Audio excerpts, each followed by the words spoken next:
Welcome everybody to another video on Khaldor TV, and today boys I have a pretty special treat for you. For quite a long time Heroes of the Storm is now out and teams have been playing on the North American server, on Europe and on other servers of course as well. But North America and Europe always had that bit of rivalry going, and right now it's of course that big discussion: who has the best team, who has the best players, which server is the strongest. And TempoStorm has been dominating the NA server for a long time now. And for the first time today we are going to see some cross-server play, since TempoStorm decided to go over to the European server and play the Go4Heroes tournament. So what we're going to do today is we're going to follow their path through the tournament and going to go through their games. And the first one is against YOLO team. A team that you might not have heard of yet, but we have a couple of players in there that played for other teams that have experience also in, for example, StarCraft 2, as Daisy is one of their members. And we have a really interesting lineup here with YOLO team even going for Lily. So guys, game number one when TempoStorm was trying to take the crown in Europe in the Go4Heroes tournament against YOLO team in the first round of the Cup.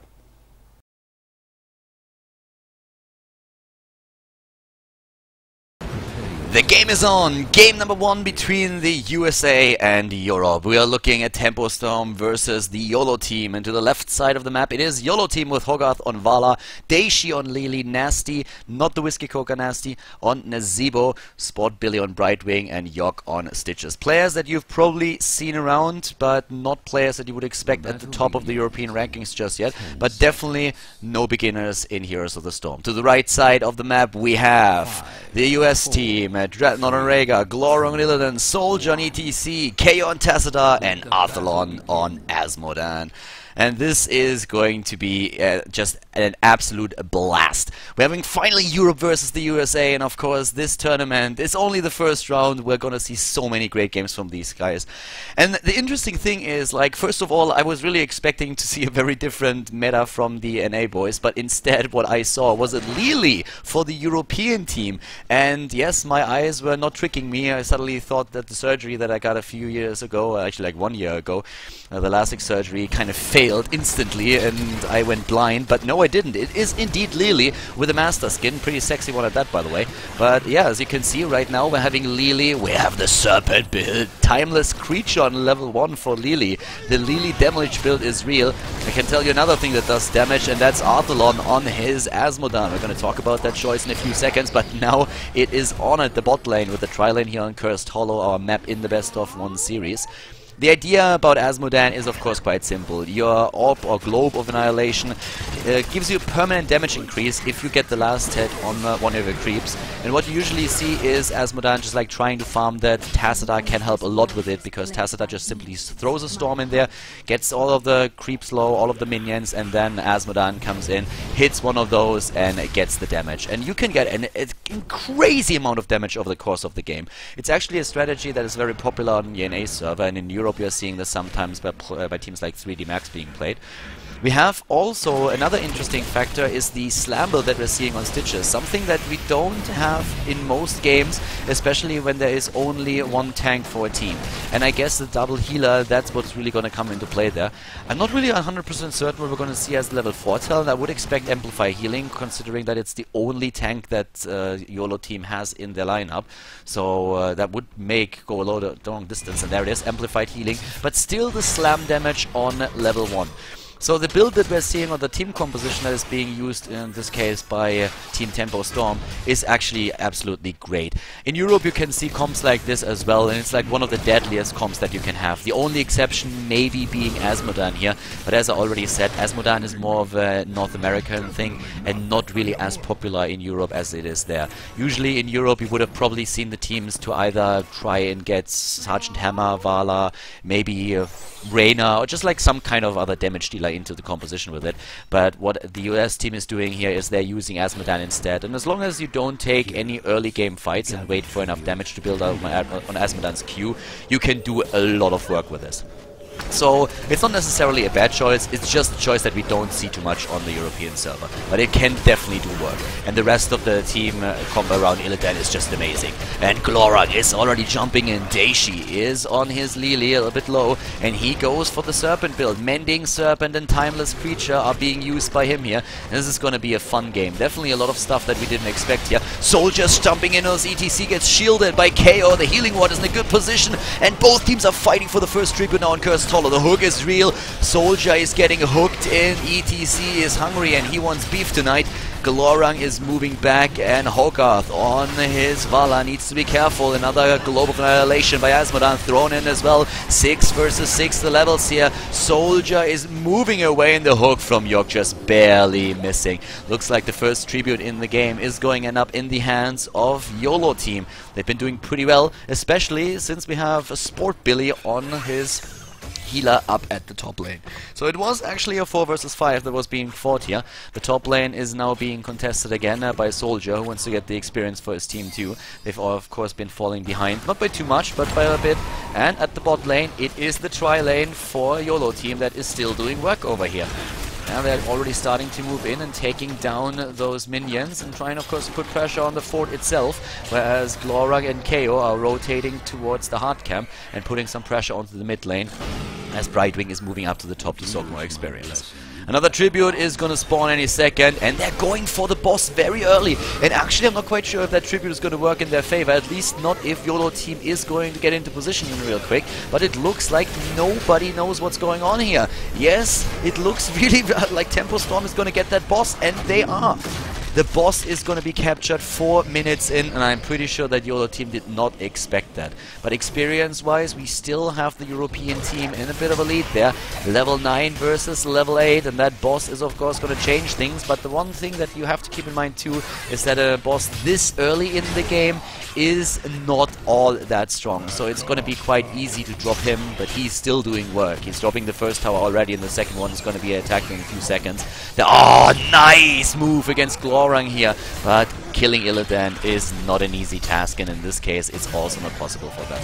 The rotation to the top lane to stop the boss, to stop the golem, it's completed, and they're gonna take it down in a few seconds. The tribute, of course, is now in the hands of the US team. TempoStorm has been able to capture one of them. We're having level 10 close by, and with level 7 we have again a talent for Lily where she goes for damage, but we still have the Jug of 1,000 Cups on level 10 for her. So Lily going for a damage build, completely neglecting every single heal talent that she has so far, but going straight for that heal ultimate, which is of course a lot of what Lily can dish out in healing. And since we're seeing a double healer comp from the European team, this is something that they can definitely do.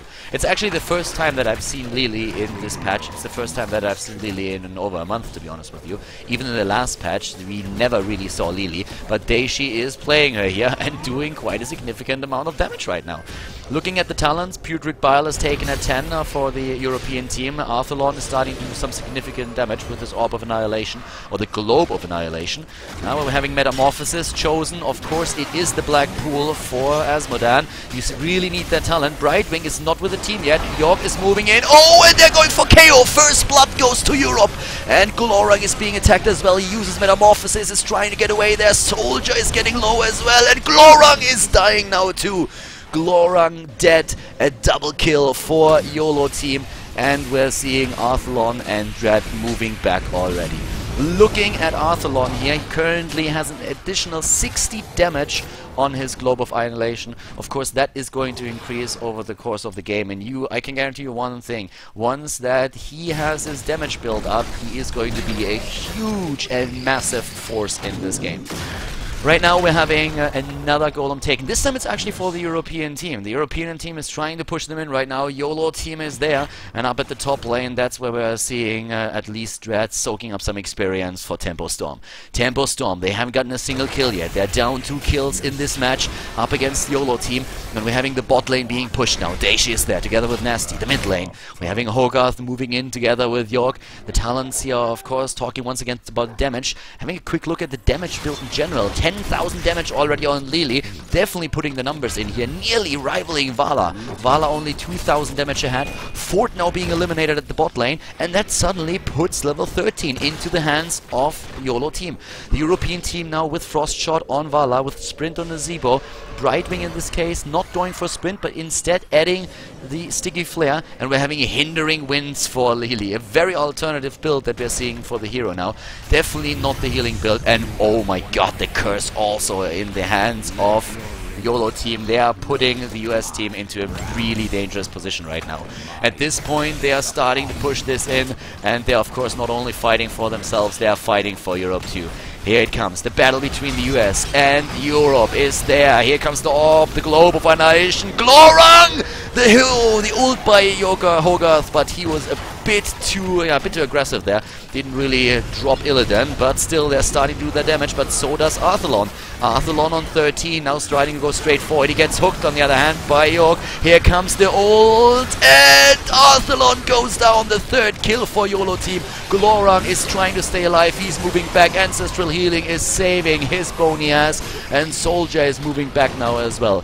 Illidan, he just escaped here, but the lane is still pushed. The fort is dead. The curse not over yet, but it will be in 10 seconds. 15 against 13. The US team is in trouble, and right now YOLO team must feel pretty damn good about themselves. They're going up against the best team on the NA server, and YOLO team, they are starting to make a bit of a name for themselves. So far in Europe, they are not really known, but as I said already at the beginning of the match, there are a lot of players in this team that you've definitely heard before. York and Daishi, they've played in the HCL.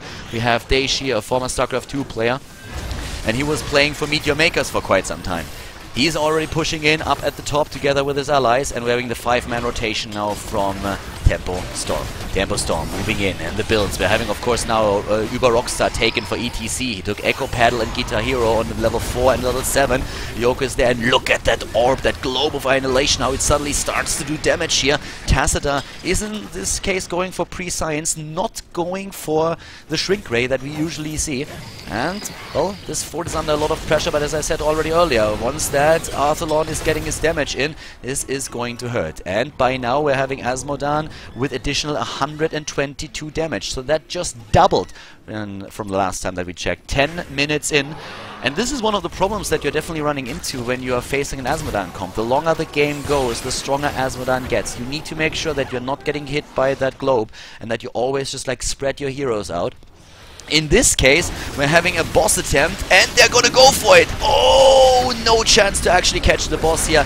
Here comes the damage. The boss has already been taken, and Soldier is going for the party, but gets polymorphed immediately. Nasty up at the top against KO. At the same time, we're having Vala with her ult moving in here once again. There comes the Pudric Bile. Soldier is split from the rest of the team, but so is Glorang, and here comes the stun. Oh, that healing in the last second, but once again the hook and the Ravenous Spirit, but it doesn't really... Oh, they're gonna get him. Another kill against Illidan. 4 kills against 0. 16 against 15. And the NA team is starting to struggle here a bit. They're one talent behind right now. And at the same time, to the top lane, we're having, of course, that boss starting to do work for TempoStorm. And they are dropping one of those towers. So TempoStorm really doing the best that they can to get back in experience. They had a bit of a problem at the beginning of the game. But to be honest with you, if your damage dealer is Asmodan, that's what you expect. You know that you need to build up that damage before you really can take too many of those fights. I've even talked about it a bit when the game started. And right now, they just have to make sure that Asmodan is going to get that prime position in the game. Second tribute that they just captured. And now, of course, they can threaten curse. They can threaten to curse YOLO team. And we have level 16, another Serpent skill, Serpent talent taken here. Now it's suddenly, you can double the damage by taking 2 of the Serpents out. We're having also on Stitch's Pulverize taken to go for the Interrupt that will help against the ETC heroic ability, and also, of course, irritate Illidan and heroes like Rhaegar. As you can see here, we're having Critterize taken, the Specialized Toxins, and Blood for Blood to keep Vala alive, maybe a bit longer in those fights. The boss already being attacked up at the bot lane. That's where they're going for immediately. Double Blood for Blood now on level 16 for TempoStorm, and TempoStorm is moving in, and that is exactly what they needed. Oh, that is already doing damage. The boss, they're going for it. They're going for the boss, but here's Illidan. Illidan is there. This is the team battle. It really is mattering right now. And what a great ult by Hogarth, but TempoStorm, they are not done yet. Metamorphosis has already been used, but Dreadnought is dead. Soldier is going to die, and then followed by ETC. They're losing their 3rd hero. Arthelon is getting hooked in, is trying to kill out York, but he is getting obliterated as well. The boss already taken. 4 heroes down, a 4 versus 2 trade, and this was exactly what they needed. They're cursed. The blue team is cursed. KO with a good move here, but it might cost him his life. He's trying to get away. Oh, the hook just missing him as KO uses his dimensional shift and moves away here. 16 versus 18. That's the level difference that we have between the two of them. And the blue team, it is cursed, but they do not care. They push in the middle. They have another push going down at the bottom right now. Here comes the boss moving in, starting to do its damage at the top lane. It's the Siege Giant camp that is pushing pressure onto the structures. And we're having now, of course, also YOLO team once again moving back, since everybody on the side of their opponent's team is already back. TempoStorm, that attempt to take the boss, cost them 4 heroes, and it put a lot of pressure on them. The boss himself already dropping the entire wall. And let's not forget that that curse that they were finally able to get didn't really do a whole lot for them. What did they accomplish with it? They pushed the bot lane in a bit and nearly dropped the fort, and they relieved pressure, of course. So that was all that they really could do there. It wasn't like they could use it to push in several lanes and maybe threaten a keep, which is definitely what they were trying to do. But let's look at Asmodan again. Asmodan's extra damage onto is 180 right now. 180 bonus damage thanks to his talent. He is starting to become a very, very big problem. But so far, YOLO team has been playing a great game. The European team with very, very disciplined movements on the map, and they have been dominating those team fights. The double healer comp, not really something that you see too much on the European server in this constellation with Lily Brightwing, is working out very well. And just looking at the damage, we're having on Lily 22,000 damage. That is quite respectable. That is actually rivaling Tassadar, who is the second biggest DPS hero in the team of TempoStorm at this point. Only Asmodan with more damage on 28,000. And now level 19 is on the board. So far, YOLO team was doing very well, but we all know that in Heroes of the Storm, a game can change just within a few seconds, and that's of course what especially TempoStorm is hoping for right now. They've been running a bit of a risk playing here on the European server in the tournament. They know that a lot of their reputation is on the line, and against the first team that they face here, they definitely did not expect to struggle this much. Right now they are behind, and they have to kind of come back here, and they have of course the means to do that. They are a great team. They've been dominating the NA server for a long time now, and for a very specific reason. These boys are absolutely amazing. They have great team synergy and they can take it. But this is a best of 1. This is not a best of 3. You will lose one map and you are out. This is the first round of the tournament, and York together with a wall of zombies, they were trying to go for a trap here. But both of the teams just looking at each other right now. A bit of a standoff at the boss that we see at the top lane. And of course, once that level 20 hits, then we are going to see YOLO team trying to press the advantage. For now, they're trying to just like dodge that damage. Another 500 damage done to Daishi, but with the double healer, he's immediately being healed to full health again. They're moving to the top, deep pushing the lane. And there's no chance that TempoStorm can take this boss right now. Not without risking themselves too much. But at some point you need to risk something. Go hard or go home.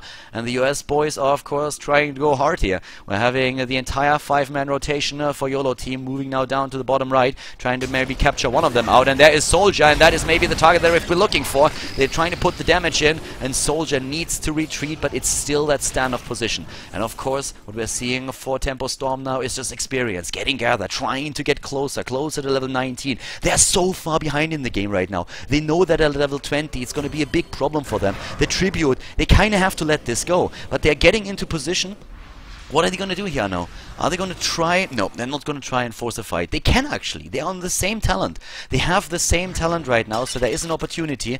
And I feel, in my opinion, what YOLO team really needs to do, not overextend. Not try to take the boss themselves before they are level 20. Nice dodge here on KO. Really well done. Dodging the hook with his dimensional shift. There's, of course, always the additional like vision granted, where Farsight taken on Rhaegar, and he's using it over and over again to make sure that they know exactly where YOLO team is positioned. Moving in once again, and the entire time of course Asmodan is also increasing the stacks that he has, is increasing the damage, and right now looking at his DPS, we're having 268 additional damage from his globe, the Globe of Annihilation. So that is getting extremely significant. He can just like get one wave after another. Problematic is that we are having 20 just around the corner for YOLO team, and they are grabbing another tribute. They're grabbing another tribute, and what we're seeing from TempoStorm is just like abandoning the tribute and instead going for the boss at the top lane. Boss at the top lane is taken. Here comes York. That's the level 20. That's the level that they've been waiting for. They might go for boss here. They're trying to move up to the top right, but they are never going to be in time. Level 20 with Regenerative Bile, not Heart and Shield, Annihilating Spirit, Bolt of the Storm, Kung Fu Hustle! Can I call you Bruce? And we're having on Brightwing, no talent taken just yet. Is it gonna be Rewind? Will Brightwing go for Rewind here for the double polymorph? We should expect that actually, because Brightwing with double Rewind is a threat to Illidan and also to any other hero out there. There's Rewind taken, and we're level 20 there moving in right now. This is what they've been waiting for. Here comes Arthalon. Arthalon with the damage, trying to put that in with this Globe of Annihilation, but the double healer comp is definitely giving him some trouble.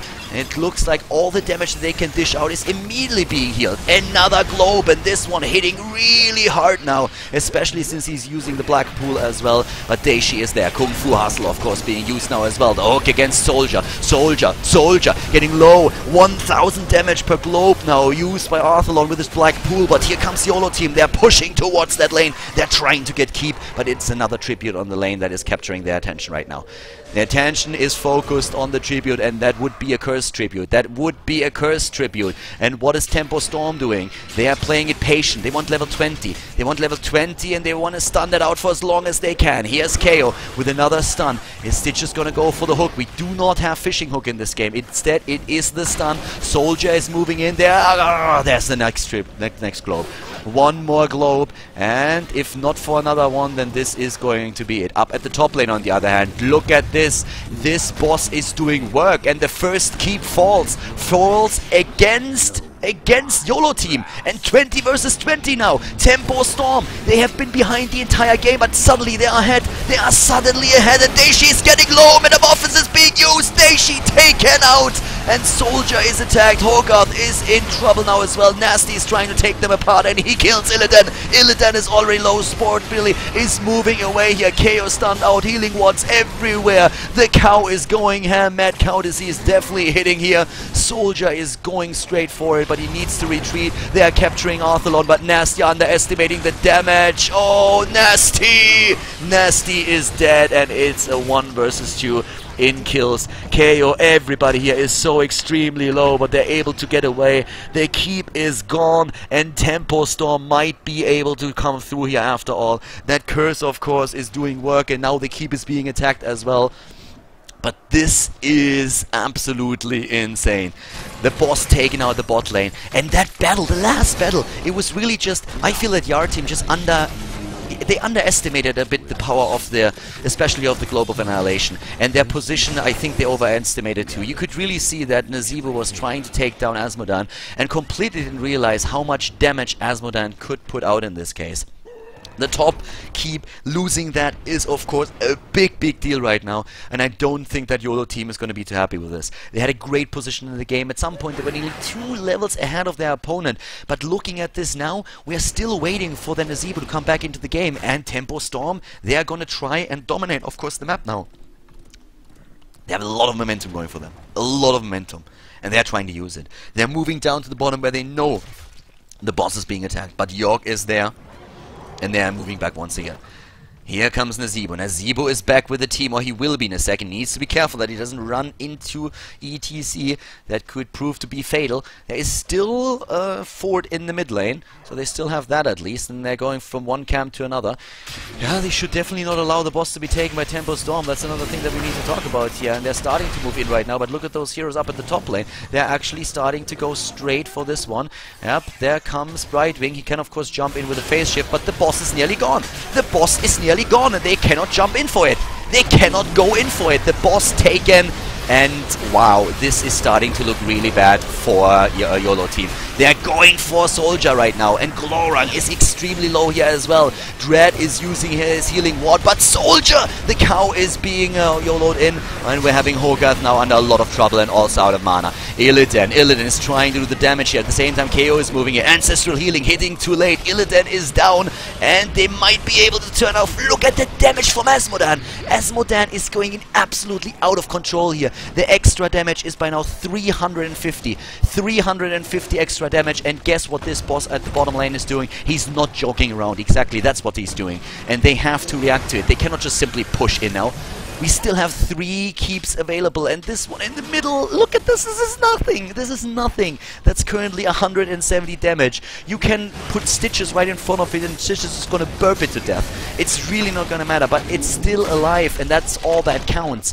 And what are they gonna do? They have another 25 seconds before Illidan is going to be coming back into this, before Illidan can make a difference here. And the European team is starting to move up to the top. They're going towards the boss right now. There's another curse also spawning. It's the first tribute for both of the teams, if they are able to get it. Illidan isn't there yet. Illidan is not with the team yet. Maybe a chance to really sneak the boss fast. Are they going to try and risk it? No, they're going for the tribute instead. Tribute is about to be taken. Hogarth needs, of course, to activate that again, since Asmodan is being Asmodan, doing Asmodan things. We're having now for Asmodan also the 5th circle being chosen here. And yeah, this is going to be... this is a great game already. At the beginning, it really looked like TempoStorm would be the one to lose it, but right now, they are the ones calling the shots. They are definitely the ones calling the shots here, and they are doing it very well. Bot lane, that's where we are seeing Sportsbilly trying to, yeah, just push back these siege giants. I mean, that's keep number 2 that is being threatened. The rest of the team is up at the top and forcing them back from the tribute. York is missing his hook, and Brightwing is now with the team. Once again, the damage, a lot of damage being done by Arthalon here. That black pool, that's no joke, I can tell you that much. Tribute is spawning at the top lane again, but the keep is down. They lose another keep. Oh my god, YOLO team, they played such a great game, but now TempoStorm, they are the ones that are doing work. Soldier is starting to move in. The kills, 10 kills against 4, but what are kills if you're losing keeps? Nasty. Sportsbilly actually trying to move away here. They need to win a team fight. They need to win a big one. If the European team doesn't accomplish that, they are gonna fall here. Nasty and Daishi, they're up at the top. Arthalon is gonna go for another Globe of Annihilation, just a few seconds. They're being pushed back. Soldier lets them dance. ETC is going for the moves. Lily is dead. And here comes Arthalon again. This time, pew pew laser beams. They're everywhere. KO moves in as well. Soldier and Glorang, they are moving towards the tribute, and we're already having the core down to 75% since those two siege giants, which are like doing work the entire time. Oh my god, 60%. Oh boys, this is a very close game, and I guess it's also a bit of a shock to the NA team, because they expected probably a much easier game here. YOLO team is not a team that you find in any top 10 ranking in the EU right now. They are experienced gamers, they are players that have played for other teams, but they have not had any great success as a team just yet. So probably not really what the NA team expected here, but well, it was a threat, but it looks like they are going to take it regardless and advance to the second round of the tournament. Once again, the attempt to maybe turn things around, but 2 heroes are still dead. Nasty's in trouble, and Nasty is dead. And now Arthalon with all of his extra damage, he's moving in here with an extra damage of 384. The boss is moving in as well. Well guys, what can I say? It looks like the NA team is gonna take it here and advance to the next round. They might face LDLC in round number 3 of the tournament, but one thing is for certain, they're taking it here. TempoStorm wins the match against the YOLO team in the first round of the Go4Hero tournament. TempoStorm takes the game against the YOLO team. And it was actually like a really close match that we saw there. For quite some time it looked like YOLO team might be able to take the game, but then in the end it was TempoStorm. They succeeded and took down their opponents, and it was a very interesting match at that. But now we're having them advance to the second round of the tournament, and there they are going to meet LDLC. And this is of course a whole new ball game. LDLC, one of the best games that we're having in Europe, one of the best teams I should say. The former We Are Not Prepared lineup is just so damn good, and they definitely belong in the top 3 in Europe. And of course, they want to stop that attack from TempoStorm. TempoStorm is trying to reach the next round. They're trying to make their way towards the finals, and they have to get past the Spaniards, and that's not going to be an easy feat. So we're going to jump into Sky Temple and going to find out if TempoStorm can take down LDLC, or if the Spaniards are going to be able to stop TempoStorm in their tracks already.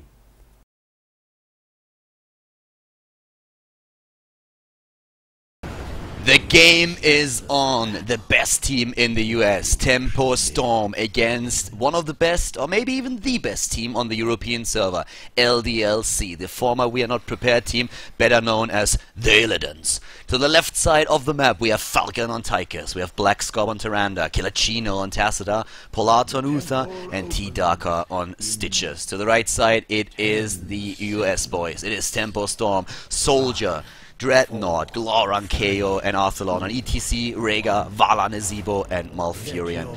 The map is Sky Temple, and this is game number 1 in a best of 1 series. It's the only game, and let's find out who's gonna take it here. Oh, the hook against Arthalon, and the stun, and the first blood. Wow, 10 seconds into the game, and first blood for LDLC. The Spanish Inquisition has struck again, and they struck home. They took down the first hero, but of course those early kernel games are a bit of an inconvenience, but they don't really give you a massive advantage just yet. The lineups that we are seeing here, it is a double healer lineup for the boys from the US. TempoStorm is playing with Malfurion and Rhaegar here. We're having Glorong at the bottom lane going up against T-Darker. In the middle it is KO and Arthalon against Kilachino. And to the top lane, Black Scob and Polato are moving in against Dread and Soldier. This is going to be a really cool game. We already had one game where the TempoStorm team was facing off against the European team earlier, against the YOLO team. Not a very well-known team in Europe, but it was a very, very entertaining game that we saw between the two of them. But this is, of course, the real deal right now. This is a team that might not have won the last Invitational that we casted. The Planet Key Invitational was won by Fnatic, but they did extremely well and were taken down in a super close series by no other team than SK Gaming. Right now, the temples are activated, and we have Soldier up at the vision range in the Watchtower. And also the rest of the Spanish team, they are starting to rotate. We're having, in terms of talents, Block on ETC, the Healing Totem on Rhaegar. Polato is moving in, the Temple under full control. Team, oh, that hook!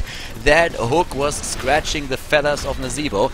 And the Soldier is actually still sticking around here. Chew Your Food on Stitches on level 1. So this is more of a normal comp that we're seeing compared to what YOLO team was playing in the last game. But the one thing that's quite important to note is that we are not seeing the standard ranged heroes on the side of LDLC. They were forced into Tychus since Sergeant Hammer was banned out and Vala already picked, as well as Nazeebo. So this is definitely a comp that they, well, might not have as much practice with as with others. Especially, of course, Tychus was changed a lot in the last patch. Now you can't rely on the second hit point bar on his Odin any longer, but it's only one hit point bar that you have. It's very similar to what we're seeing with Archon, chosen from Tacita. So nearly the same transformation going on here with him. Dread is, oh, the stun misses. Black Scob missing his stun here. Soldier is starting to move in. And the temple has completely been taken. Level 5 versus nearly level 6. The Spanish team is slightly ahead of their opponents. Down to the bot lane, KO is trying to push another lane in, and by now Stitches is already wandering off there to try and get the experience. Soldier is getting away. So far it's 1 kill against 0. The mid lane, that's where we're having Arthalon currently in position for the US team. Level 4 talents already on the board, and that means that we're having the first gathering power for Nazeebo. We're having a healing ward for each team. We're having 2 actually on the side of the Spanish team. Yeah, LDLC is going for a double healing ward on Tacita and on Tyrande. Ranger's Mark on level 1 is going to reduce the cooldown on the Hunter's Mark, and this is of course one of the big synergies that we're having in that team. That stun together with Stitches, and there is the kill against Rhaegar. And another attempt to hook Glorang out, but Vala a bit too agile there, dodging the hook and moving back. Boss is already spawning, of course. 3 minutes in, the bosses appear on the map. Level 7 already for the Spanish team, and the important part is going to be the next temple that will activate down at the bot lane. And with that level lead, or at least that experience lead that we're currently seeing for the Spanish team, they might be able to go straight into level 10 before that even hits, and then it's going to be quite tough for TempoStorm to contest this. First 8 already taken on Tychus. We're having the True Shot aura picked on Tyrande. At the same time, it is the second Storm talent for Tacita, Cleanse on Uther, and after the Amplified Healing on level 4, the Toxic Gas has now been taken by Stitches. Level 7 talent by now, of course, also available to the opponent's team. The US team to the right side in red is going for Echo Paddle and Guitar Hero on the ETC. We're having them on Vala with a multi-shot build, going straight into the battle momentum on level 7. And on a map like Sky Temple, where the objectives attack the structures immediately without any kind of in-between. We're having now the Mule taken as the 7 talent on Zeebo, whereas Malfurion in this double healer comp is going for the enduring growth. Both teams starting to rotate to the bot lane now that the Temple is getting activated. Polata and Kilachino on their way, maybe a bit late for that. They're trying to get them here. The fight is already starting. The hook not hitting Glorang, he's vaulting away, and the hook nor the stun hitting him here. But the Temple, so far, it looks like it's, at least for the beginning, going to the Spanish team. They are moving in for the Temple, and the immediate rotation from TempoStorm. They realize they're too far behind in experience. They cannot fight here, and therefore the rotation up to the top lane, trying to soak experience. But Tyrande is already there. Blackscorp is trying to do the exact same thing. Gets the experience in the mid lane, but the top lane EXP is now taken by Dreadnought and Glorang. The rotation is ongoing as Kilachino is making its way over there too. Tidaka is still holding the bot lane there, gets blown out of the Temple, but is back fast enough to put some pressure onto that first fort. Damage against KO done here as well. Now, but the top lane is stunned against Soldier. Soldier in trouble as Polato is moving in with another stun. The Ancestral healing hits too late. Level 10s for both of them. Another kill for the Spanish team. 3 kills in total by now. They have picked Commandeer Odin. We have Starfall already in action. Archon, of course, the Divine Storm and Putrid Bile chosen. The fort goes down. Level 11 versus level 10. And we are seeing a 4 ETC on this map. Actually, yeah, Stage Dive taken. Not really an uncommon talent on Sky Temple. I would actually say that by now Stage Dive is the most common talent to take on level 10 for Stitches. Of course, so not for Stitches, for ETC, of course, my bad. Mosh Pit, of course, is extremely nice as well if you get a good one off, but this map is so big that you want to have mobility. Oh, that stun! Glorang just barely getting away, using his strafe here. In comes ETC! And trying to get his damage in now to Falcon from the backside, getting his damage in against Soldier! Oh, he's moving in. Here comes the healing wall. They're trying to get that out, and there's immediate stun against Malfurion. He goes down. KO is pushing the Spanish team back, but they lost the 4th hero now. 4 kills against 0, level 12 versus level 10. And here comes that fort that, of course, LDLC wants to take down now. They are moving in again. The Spanish Inquisition is on the march once more, and they have found another victim. Or did they? Because the last time that we saw TempoStorm playing, they were struggling at the beginning, but they came back with a vengeance, and they took Yard's team, actually YOLO team, they took YOLO team out in the first round. At the beginning of the match, it didn't look good for the US team, but they were able to come back, and this is, of course, a lesson that also LDLC should have learned by now. Never underestimate your opponent, and in this case, if you're going up against the best team in the US, you need to heed that advice. Right now, level 13 versus level 11. The 13 talents, double Relentless, already taken. We're having the Lunar Flare talent on level 13, Lunar Blaze, which is going to make it a lot easier for Blackscorp to now land his stuns. The Temples are going to activate any second now again. Sprint taken on Uther. Not really a big surprise to see him go for that sprint talent. First of all, of course, it's a great escape mechanism, and then you can always rush into your opponent's team and try to land one of those team stuns. The top lane taken. Soldier is there. He is the one that has Stage Dive, so he can rotate down to the bot lane very quickly. And the boss already claimed. Yeah, nice vision range with, of course, the Owl now. And the boss, the big beetle in the Mapian Sky Temple, is gonna fall to the Spanish team. LDLC going for it now. And, well, what we're seeing for TempoStorm is, of course, a desperate attempt to get level 13. They need that. Yes. Tidaka is rotating down to the bottom lane to get the additional temple and put some shots in against the American team. But we're having now the rest of the Spanish formation going straight to the bot lane. And it looks like they are really gonna try and put some pressure onto at least the wall. Maybe even the keep if there's no reaction from TempoStorm. But of course, TempoStorm rotating in already. But they need more heroes here. They cannot only rely on 2. They're already starting to lose their first few towers, especially with the entire Spanish team now assembled behind the boss, waiting for an opportunity to maybe even get a kill in there. Still the Temple taken down here at the bot lane, and there's still a lot of shots available, so the Darker needs to be careful. He's starting to move in, because suddenly we have ETC moving in, and this is the US team trying to go for the kill. Falcon is immediately being attacked, and he's already low. At the same time, we're seeing all the way in the back KO using his own ultimate, and they get the kill against Tychus, and that might be all that they need here. Putrid Bile already used. Tidaka was just like too late to really be of assistance to his team. Kilachino is moving back, and TempoStorm is on the hunt. Level 14 versus level 15. They got their kill in. They have now the Frost Shot. We are seeing them also with an Ice Block on Malfurion, Rockstar Aura on ETC. And besides the sprints on Nazeebo, we are seeing the healing surge on Rhaegar. They get the kill in and they force the Spanish team back, and the rotation is immediate. We have the Spanish team going straight up to the top lane to capture the hard camp. LDLC is going for it, and Tidaka is trying to deep-push here. They've been waiting a whole long time to really get the temple down to the bot lane. They've been very busy with the boss first, and now they lost one of their heroes, and the results are devastating. They're losing not only Tigers, but they lost the fort at the bot lane as well. TempoStorm, they smelled weakness, and they pounced, and immediately took down those structures all the way up at the top. KO is still in position to defend the fort, but we're having the rotation going on from the Spanish team. They're starting to move to the bot lane. They're very close to level 15, to 16 actually, to the next talent, but they want to get it, and they're going to get it right now. This is the time where they want to fight, where they have their talent advantage over their opponent. It is the stun talent on the hook. Sorry, not the hook, but of course, that would be nice. It's the stun talent on the slam, of course, and with that they can interrupt KO with even another ability. Also imposing presence on Uther taken. Oh, with fishing hook that might have been a threat, but without it, no problem for Nazeebo to get away, especially when activating sprint. Well, 1 fort, 4 fort, the top one has been taken. Now we're having a rotation at the bot lane, trying to go for that easy camp. Uh-oh, Glorang and Dreadnought, they need to be careful. They have been spotted already, and they are starting to retreat. Glorang going for a TP in here as well. Tidaka, oh, and he stuns him out! Tidaka stuns him out, and Dreadnought is completely screwed. He is not getting away here, or is he? Heals himself, is trying to rush away. Healing ward drop 2, but he goes down.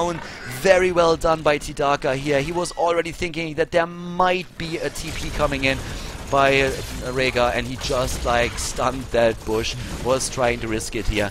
Very well done. Nice anticipation by him here. So yeah, good prediction. We have 16 versus 16 now, the camp taken at the bot lane, and with the 16 talent for the American team, we are seeing imposing presence on ETC. Blood for blood on Vala. The specialized toxins on Nazeebo. And looking at Malfurion down here, we have the tenacious roots where all of the lanes are getting depushed. The teams are waiting for the shrines, and especially the shrine at the top lane is of course now the focus of attention for both of them. They are trying to capture that immediately, and that is starting to put even more pressure, this time onto the inner circle of structures that we're seeing for TempoStorm. TempoStorm has to be careful. They have ETC at the bottom lane. He can go for the split push and then simply use his stage dive to move in here, but so far it doesn't really look like TempoStorm is trying to contest that temple, and this is going to become a bit of an issue, because this is putting a lot of pressure against the wall, and they're losing tower after tower. The mule of course helping out with this, no doubt, but still they're losing experience. It's level 17 versus 17, but the 18 just around the corner for the Spanish team, and the attempt to hook by Tidaka. Again, they're getting all the shots in right now, and what is TempoStorm doing? They're still pushing at the bot lane with Soldier. He's still pushing this in. They get the temple, and it's attacking the keep, but the mule is going to heal everything up here. The mule is going to heal it for now. All of the keeps are still there. Bottom lane, of course, is now getting deep push. Black Scorp is already moving in, and we're having the hard camp taken by TempoStorm. It's a close game. 5 kills versus 1 right now, but this late in the match, every single team fight can decide the fate of the two team. So, or the fate I should say, the faith maybe as well, I'm not quite sure about that. Depends on how serious they take Heroes of the Storm. This is serious business. But yeah, it's definitely gonna change the fate of one of them in those fights, or can. Boss is taken, and oh, this is going to be a close one since the Americans are moving in. The US boys are on their way, and yeah, the Spanish Armada, the Spanish Inquisition is moving back, at least for now. They're going to try and take it. The boss is leashed back to full health at the top lane. That's where Stitches is currently waiting. That's, yeah, that split push is working quite well. Especially with them right now going straight for the hard camp push here too. So maybe they have to abandon the idea of getting boss. We're having a nice rotation here from TempoStorm going for that easy camp. Still at the same time, Arthalon taking experience at the bot lane. Looks like they want to go for the boss maybe even. at the top lane. This is where Killer Chino is pushing this away, but we still have Soldier here. Soldier is waiting at the hard camp, and the rotation to the bot lane once again. Oh, both of the teams are really trying to get that boss. But again, we're having Soldier just waiting for an opportunity to pressure them. Both of the temples, top and bottom, are going to be activated very soon. The 5-man rotation by the Spanish team to the bottom lane is taking down the siege giants that have been captured by TempoStorm earlier. And now they're going for one of the temples, or at least they should. At the top lane, it's against ETC. Soldier is always there. He's always there. That split push potential of ETC is being used to its fullest extent. And once again, the attempt to take the boss, but here is Farsight. Farsight is being used. And what are they going to do here? ETC, that split pushing is insane. That is putting so much pressure right now on the Spanish team, and how they're going to react to it. I mean, we're having them with another siege giant camp already taken, and they really seem to want that boss. They're going for it again. The rotation is there. Rhaegar is just waiting for it. Tacita is there too. It's still a bit of an experience league that we're seeing for LDLC, but the game is definitely not over. I mean, they're not in the lead where they can say, okay, we're easily going to take that. And with them losing the temple at the top lane, this might put down one of the keeps. They're going for the boss again and again and again and again, and at the same time, Tyrannid down to the bot lane is trying to put the pressure onto the keep. The first keep is down, and the mid lane is now being attacked. The boss is going to be in their hands soon, but there comes Arthalon! Arthalon getting hooked! He's getting hooked, but he's getting healed as well, and Tyrannid isn't there yet. ETC jumps in. Where is that Starfall? Down goes Uther, down goes Stitches. Starfall is there, and oh my god, suddenly TempoStorm is in the lead. TempoStorm, they're in the lead. They lost one of their keeps, but they will take down Falcon maybe as well. He gets healed in the last second. A grenade! He goes down. Oh my god, 3 kills against none. The Spanish team simply too greedy, and the boss now against them. This might lose them the game right here. They might have lost. The Spanish team is too greedy, and they are in trouble. There's of course a siege giant camp. This is going to put much pressure onto that core, but still, this might end the game. With this boss moving in, this should end the game. This should be LDLC losing the match against TempoStorm. This is just way too much. One big mistake in the game, and suddenly Black Scorp and his mates are losing the match.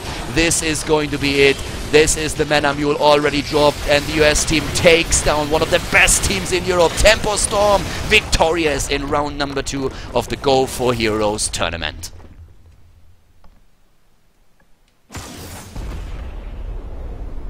TempoStorm takes it against LDLC and defeats one of the best teams that we're having in Europe. A really close game, and once again at the beginning of the match it really looked like the North American team wouldn't really be able to hold their own against the European one, but then they just turned it around in the mid game, and especially that ETC split push was just absolutely what they needed here. Gathering up that additional experience and then forcing that one fight at the boss that suddenly snowballed everything in their favor, taking down LDLC here and moving on to the next round of the tournament. Route number 3 is versus Team Kick, another team that is probably placed roughly in the 20s, on rank 20 on the European server, but a team that we've seen already doing pretty well in the recent past. They're not a top 10 team on the European server, but they have won their fair share of games and they reached good positions in tournaments as well. And TempoStorm is of course now trying to get past them as well. We're going to jump into the next game, the 3rd game for TempoStorm in this run through the European tournament. We're going to find out if Team Kick is going to be that one team that will take them down,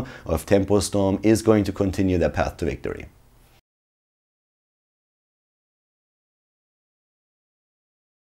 It is the 3rd game of the day for TempoStorm at the Go4Heroes tournament. The 3rd game. They are up against Team Kick Inc. right now. To the left side of the map we have the European team with Alex the Proc on Carrigan, Tongji and Uther, Taz Dingo on Tacita, Potibos on ETC, and Rolik on Tychus. To the right side of the map it's the US invaders. They've invaded Europe and they've already taken 2 of our teams down.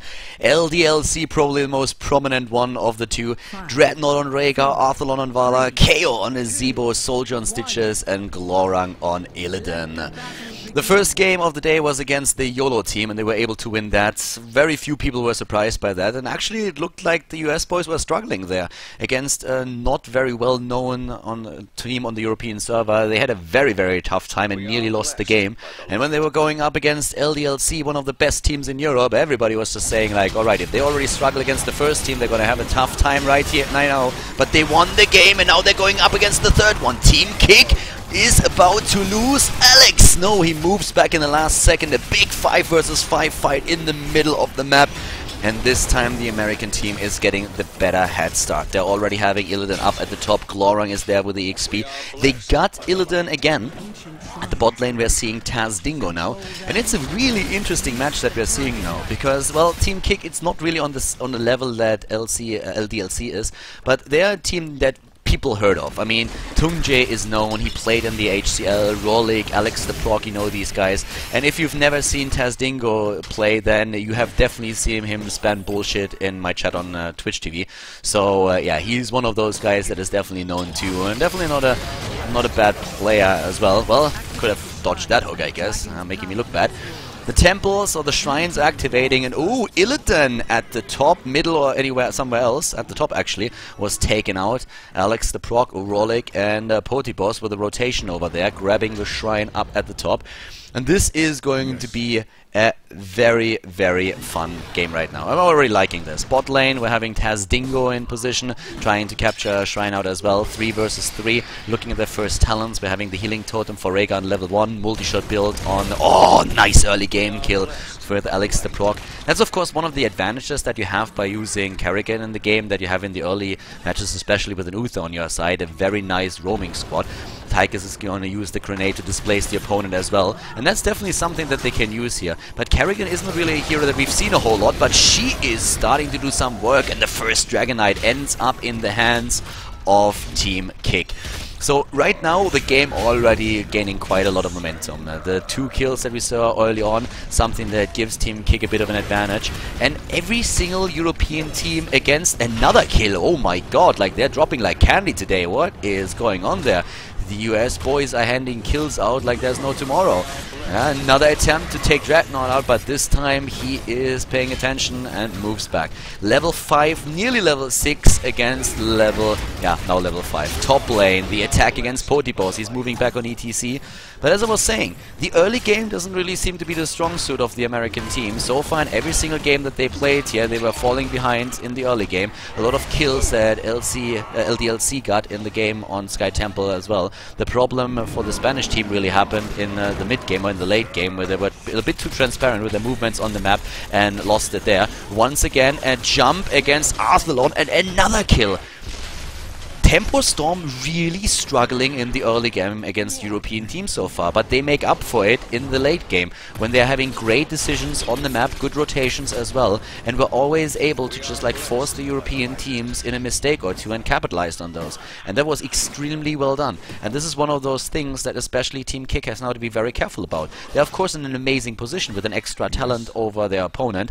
They have currently battle momentum on Kerrigan, with Venom also being used. We are looking at Cleanse on Uther together with a protective shield, so a lot of sustain and also heal on him. We're having 1 healing ward on the side of Team Kick. On the other hand, when we're looking at the opponent's team, when we're looking at TempoStorm, with level 7 incoming for them now as well, it's the normal Vala multi-shot build. And again, another attack against Soldier, and he goes down too. They're just racking kills up. Team Kick is doing what LDLC couldn't do apparently. They are taking them down. Arthelon is running, and he's running fast. He's vaulting away. He's trying to get away. Tungjae is moving, and TempoStorm is there. Oh, that dodge in the last second.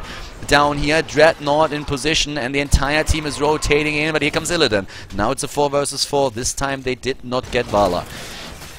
We're having a sustain build on Stitches, going for the Tenderizer on level 7, going for Amplified Healing on level 4, Git been used on a Zebo as a 7 talent, of course the standard build on Illidan with the Shadow Shield, Immolation and First Aid being used here. Top lane experience gathered up, another camp taken, now that they have to defend against the hard camp here, and soon to be level 10 for Team Kick, and these boys, they are starting to do some work. if you look at the rankings, if you look at the rankings of the best teams that we're having in Europe and in NA, oh, the first kill for TempoStorm. Then TempoStorm is dominating the North American server, like, completely. And, well, they have to fight another battle here, since we're having Alex the Proc with his heroic ability moving in, and down goes Stitches. They kill him, and they want more than that, but Glorang is moving away on his Wonder Billy.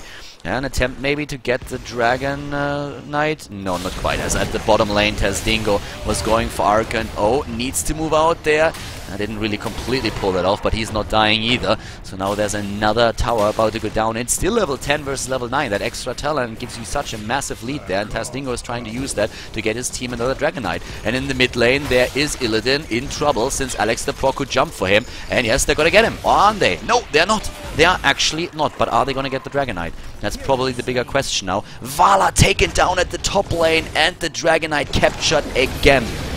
Well, as I said, NA teams are like the NA team is like the best NA team on the server, and there's no doubt about it. If you look at the rankings that are currently existing out there, especially on Stormcraft.com, then you will see that we're having TempoStorm dominating the entire server. If you look at the European scene, on the other hand, you will not find Team Kick in the top 10 just yet. They are a team that has been around for quite some time, and they've been doing well. They are participating in tournaments, but they're still behind against other teams, top teams like Nexo, like Fnatic, SK Gaming, and LDLC. But LDLC lost. TempoStorm took them out. TempoStorm was able to win the game by a brilliant fight at the boss, and they won it after that battle easily. One team fight was all that they needed to take down the Spaniards, but in this game they once again have been struggling. But it's that early game that seems to trouble them the most, and I'm really interested to see how they're going to do in the late game, because that's where I currently really see their strength. We're having the heroic abilities taken for both of the teams now, with Moshpit, Commandeer Odin on the side of Team Kick.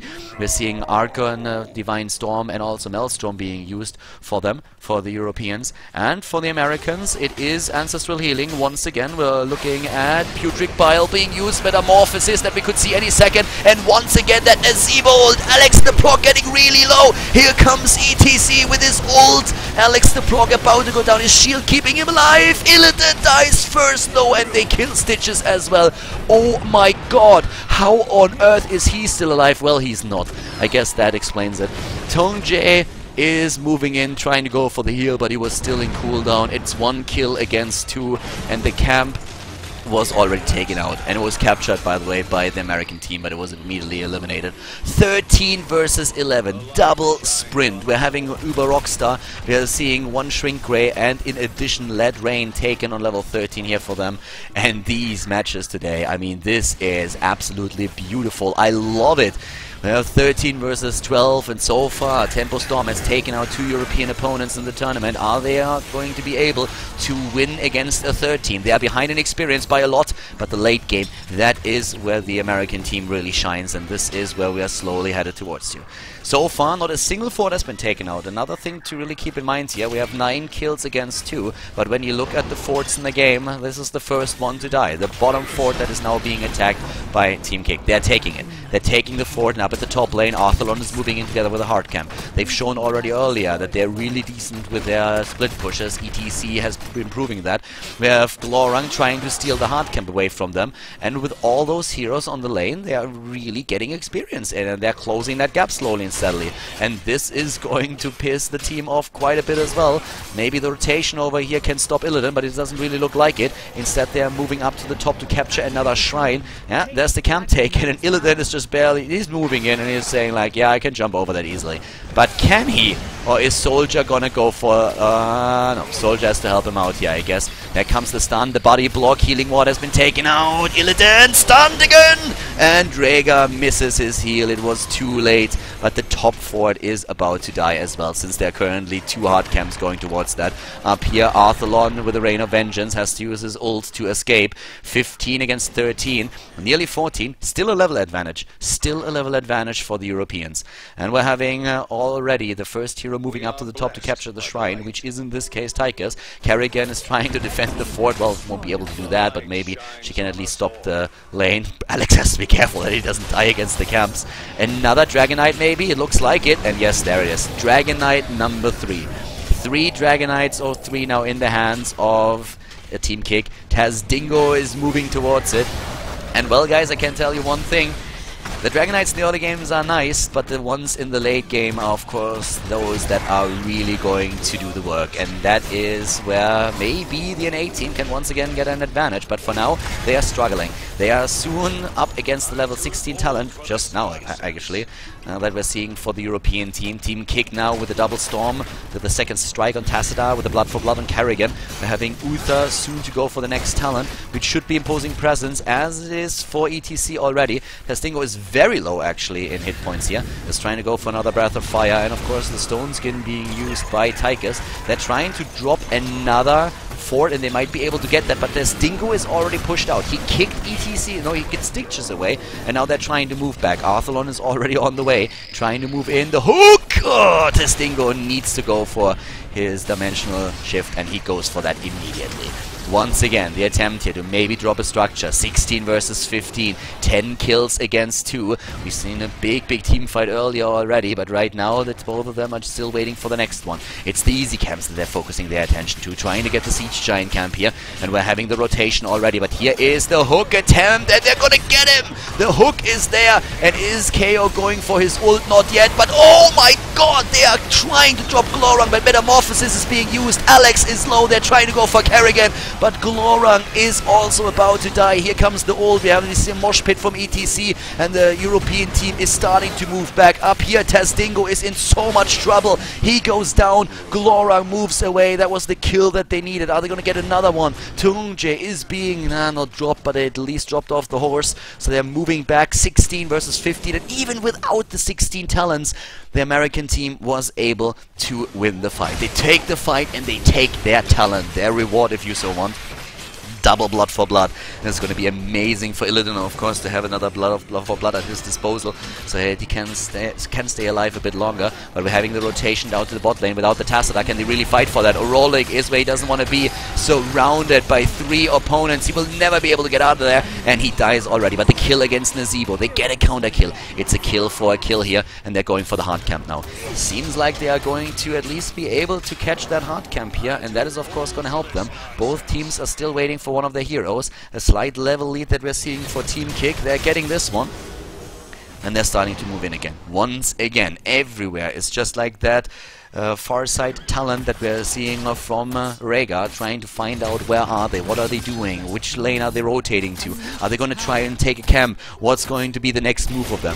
Here we have it already. They're going straight for it, taking that camp, but the top lane Shrine is going to be taken by Arthalon. He's getting in position. They're 11 kills against 4 so far, but the US team is starting to do a lot better here in the late game. Their comp really working well for them now that we're having Relentless and also imposing presence on Stitches, and keep those 2 blood for bloods in mind that we are definitely going to see in action very soon. Once again, the far side being used. Soldier, no hook.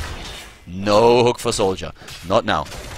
Tongjae needs to be careful. He can't really do anything there. If he gets killed, then they are in trouble. Top lane is being taken. No Dragon Knight just yet. There was already a double guard in the mid lane trying to protect the statue.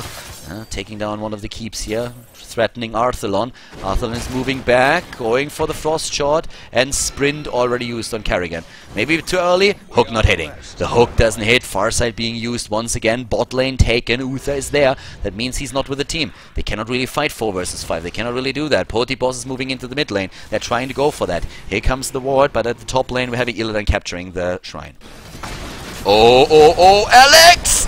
Alex! Oh, and he gets immediately attacked, the Ravenous Spirit. Here comes the Ancestral Healing. Kato is down, but so is Kerrigan. Dreadnought is not going to make it either. Oh, is he? No, he dies, but immediately the kill against ETC too. Oh, the Arcan. Soldier tries to get away, but he gets killed. And now there are only 2 US Americans. There are only 2 of them surviving. Tastingo is trying to move in, but there comes the kill. Glorung and Arthalon, they are taking out everybody right now. Glorung and Arthalon with the double kill here. It's a 3-4-4. A victory again for the American team here. We're having Tacida in the mid lane. Tazdingo, maybe he could have done a bit more in the last fight. He was trying to get around to help out his team, was walking in the wrong direction, and then they were fighting more or less a 2 versus 2 for a limited amount of time. Very, very well done. At this point, we're having Tazdingo and Arthelon in the mid lane, but of course with the heroes now popping up, especially for the American team again, they might be able to get one of those late game Dragonites. Karrigan is back to business already. We're also seeing ETC making an appearance again and starting to rotate up to the top lane, where they're trying to capture another shrine to delay that attempt to go for a Dragonite even more. Tychus is going to be back in a bit too, and we're having of course Uther on the way back. 19 versus 18. The American team is in the lead now. We're having them in the experience lead. They've taken the experience. They have only lost one of their forts. The same also for the European team. Here comes the move again. ETC is still there. The jump against Tazdingo. Not everybody is there just yet. Alex the Proc is moving in. Where is ETC? Moves in from the bottom, but down goes Karrigan. And without Karrigan, no win. Tazdingo moving away. Tungjae with the team stun, but Archon is already over. And Tungjae is moving back right now, the only one here to really get out of this fight alive. Because Rolik and Potipos not really all that much included. And well, if not for a small miracle, then I guess we're going to see the first Dragonite in the game now dropping for the American team. They are very close to level 20. That's another thing that you definitely do not want to happen if you are a fan of Team Kick. But so far it looks like Potipos is moving in and trying to at least do a bit of damage here against the wave and get the experience. They have level 19 now too, but there is just no way for them to deny that boss. With Karrigan down for another 10 seconds and another 20 on Tacida, this is just not going to happen. And that Dragonite is going to make it towards the mid lane and is easily going to drop at least the keep here. Yeah, there's also a camp that was already taken. Dragonite number 4 goes to TempoStorm, and TempoStorm is moving in right now. Soldier, Growang, Athlon, Dreadnought, and KO, they are starting to wreck faces, and they start with a fort, and there's still a minute on the Dragonite. And right now, I mean, Team Kick can be happy if they don't lose keep here. They're already losing them all. Tungjae is trying to push at least Laurent back for now, and he's doing a good job at that. But still, here we go again. Tungjae needs to move back. Is there going to be a hook? Not just yet. Stun against KO. Double stun against KO. He's getting low on the Dragonite. We're having him on 50%. And the rotation towards the bot lane, trying to take towers apart. Level 20 now for them. Level 20 with a hardened shield on Stitches. No fishing hook talent for him. Wants to go for a hook apparently right here and goes to the... Doesn't hit it though. Double blink. Double bolt of the storm. Vala and Illidan. Very mobile now on the map. Illidan not with demonic form. Neither with the Nexus plates. Instead the blink for him. And we're seeing also Annihilating Spirit on Farega. We're seeing the shield. Oh, they need to be careful. Soldier's waiting. He wants another hook. Here's another chance to go for one. KO is dropping another tower here, but of course we have Team Kick in a position where they know what's going on here right now. From a European perspective, they could be heroes here if they take down the American invaders. But TempoStorm is not for nothing the best team that they have in the US, and these guys are here to win, and they've proven that in the last game. They've proven that over and over again. And against Team Kick, this is not really the battle that you expect to lose when you have been dominating the American server for this long. This is just another opponent for you. And so far, Team Kick has to prove that in the late game they are able to stand a chance against them. They're doing a great job. The early game was theirs, but right now we're having the lead for TempoStorm. Here comes the ultimate abilities. The level 20 double bolt of the storm also for them on Karrigan and on ETC. We're having the Twilight Archon, the big red button, together with the Divine Hurricane.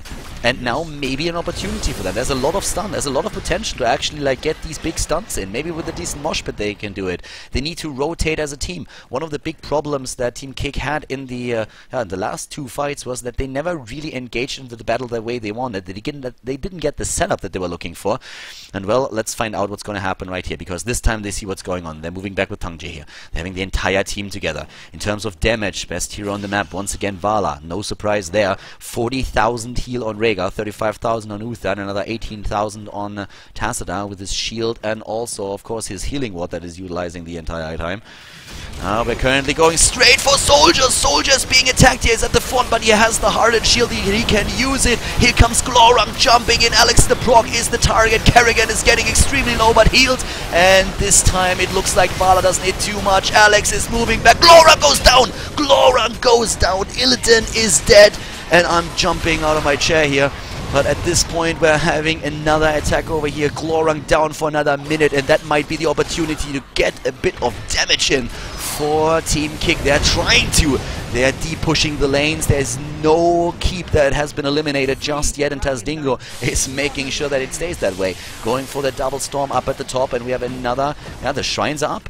Another 37 seconds until Illidan is back, and Illidan is one of the biggest factors, the biggest threat right now.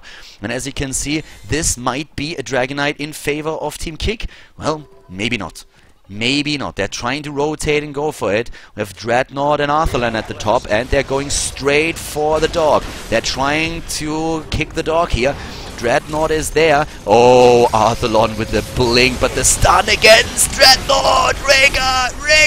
Rhaegar is down. Oh, the hook against Alex, and he sprints away in the last second. There's the healing ward, and they're gonna get this shrine. Once again, they kill a target after a target.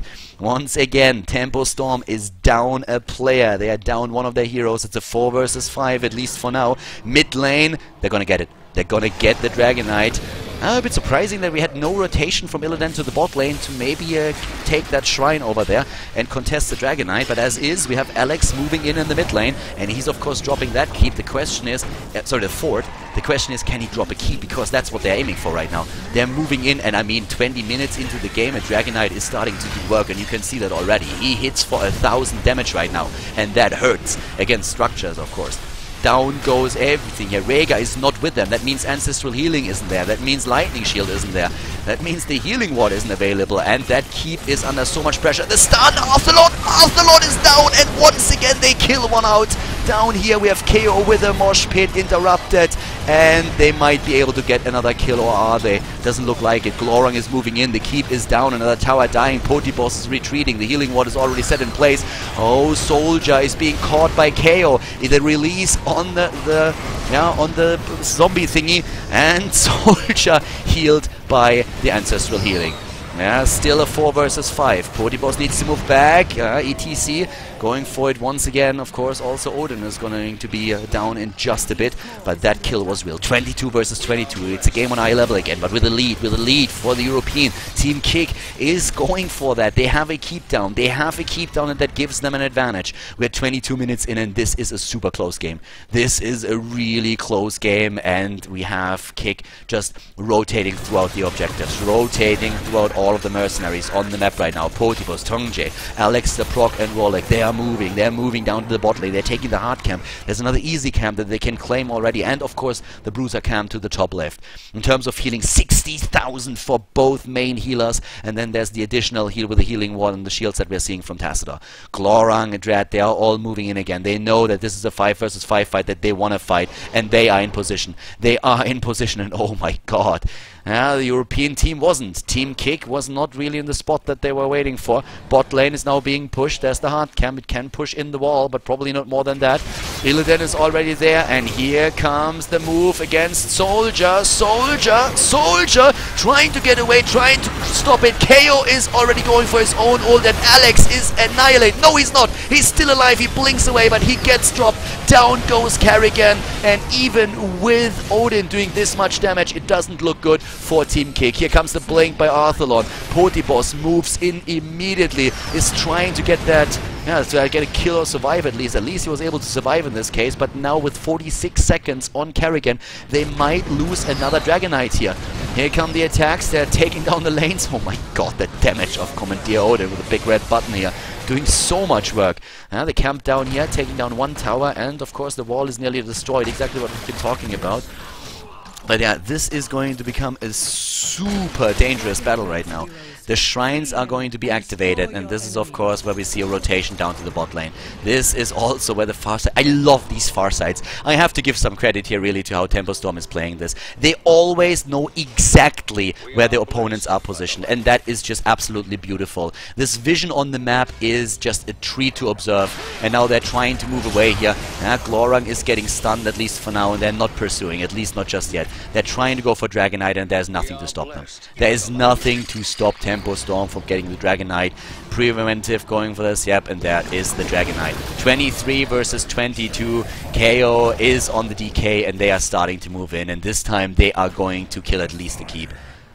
This would be the defense of the Millennium if Team Kick would be able to really withstand the pressure in the mid lane now, and there's just no way. 1,100 hit points, you are gonna lose the keep, at least. You're gonna lose the keep. The question is, what are you gonna lose after that? The shields are there. The shields are trying to keep the keep alive for as long as possible. Here comes once again the ultimate on Tychus, trying to go in with that. Tangje aiming for a stun, doesn't get it yet. Is walking in already, needs to keep himself alive in the middle of his opponent. Potiboss is there. They're going again for Stitches. The kick against Odin. Here comes the team stun. Not enough. Not enough. Tangje is low, Soldier is still alive, and they are about to kill Kerrigan. Kerrigan is down, the mosh pit is great, but it's too late.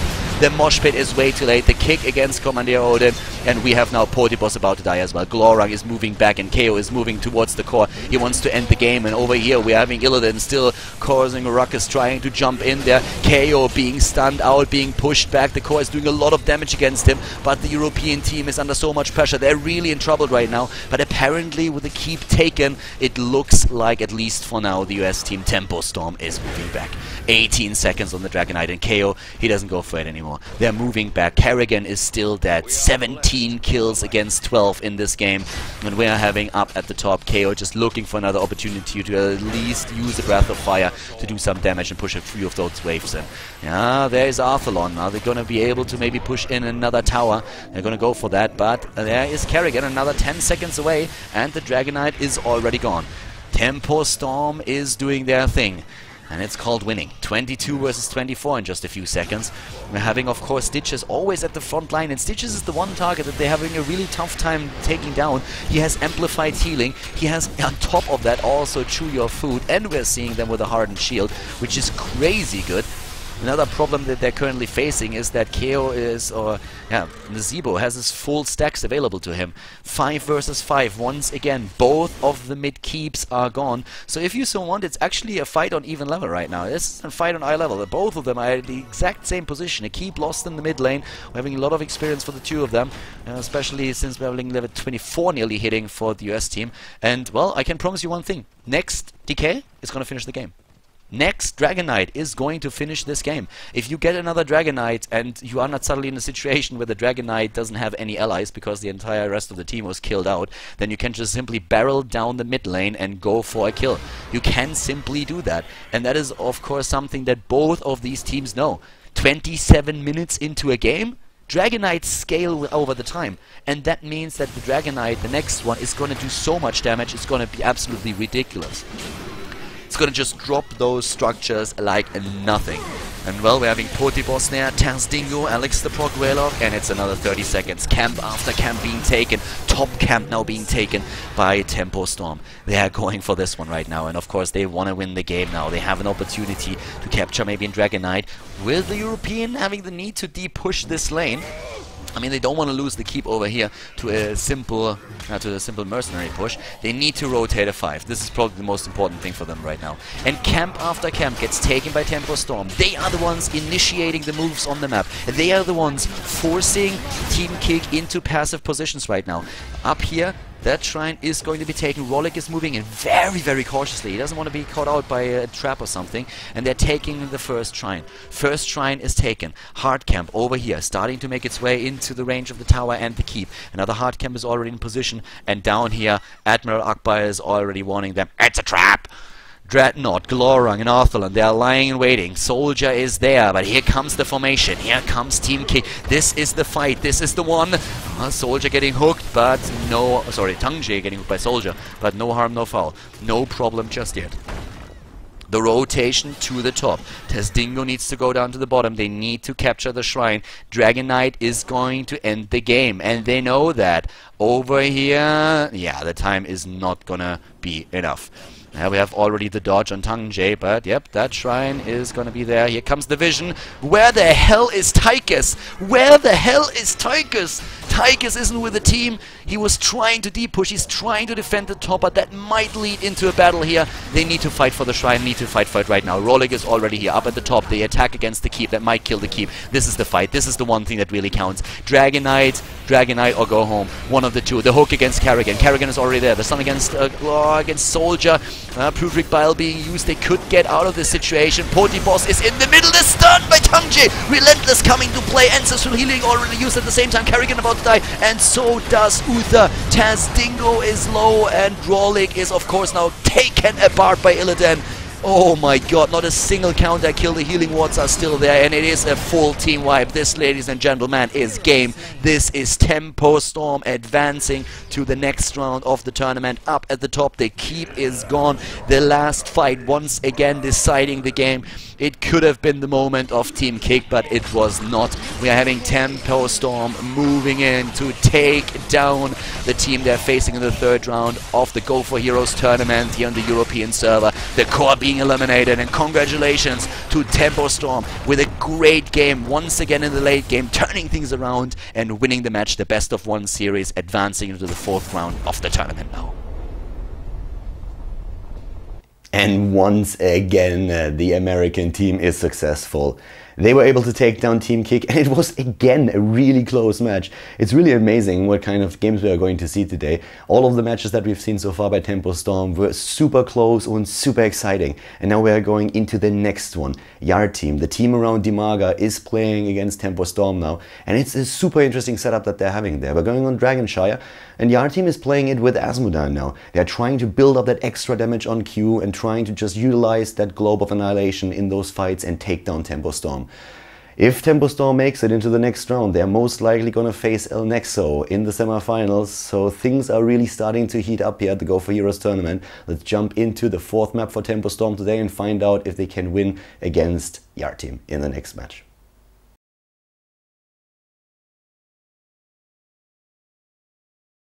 The game is on, the fourth game that we're seeing for the US team. TempoStorm with a great run through the European tournaments thus far, and we're having them going up against the Yard Team now. In the fourth game that they play today, we're on Dragonshire once again, and in this game we're looking to the left side in blue. Turok on Uther, Hydra on Asmodan, we're having Gela on Zagara, Des on ETC, and Dimaga on Tassadar. Starting to the right side of the map in red, we're having a Dread on Rhaegar, we're having Malfurion in here, being played by Arthalon. Glorang is playing Vala, KO is playing Sergeant Hammer, and Soldier is playing Stitches. So let's try and find out what's going on in this game. Now we're having already a 5-man rotation into the mid lane, and we had this game hosted for the second time now, and at the beginning of the last match we had a disconnect since Tassadar dropped out of the game. Apparently that Ukrainian internet of Dimaga giving him some problem here. And after it took a bit, we had a rematch, so thank you very much for, of course, the North American team for the fair play here. And let's see how this is going now on game, or in the second game that they, so to say, play. But in the last one, it was a very early drop at that.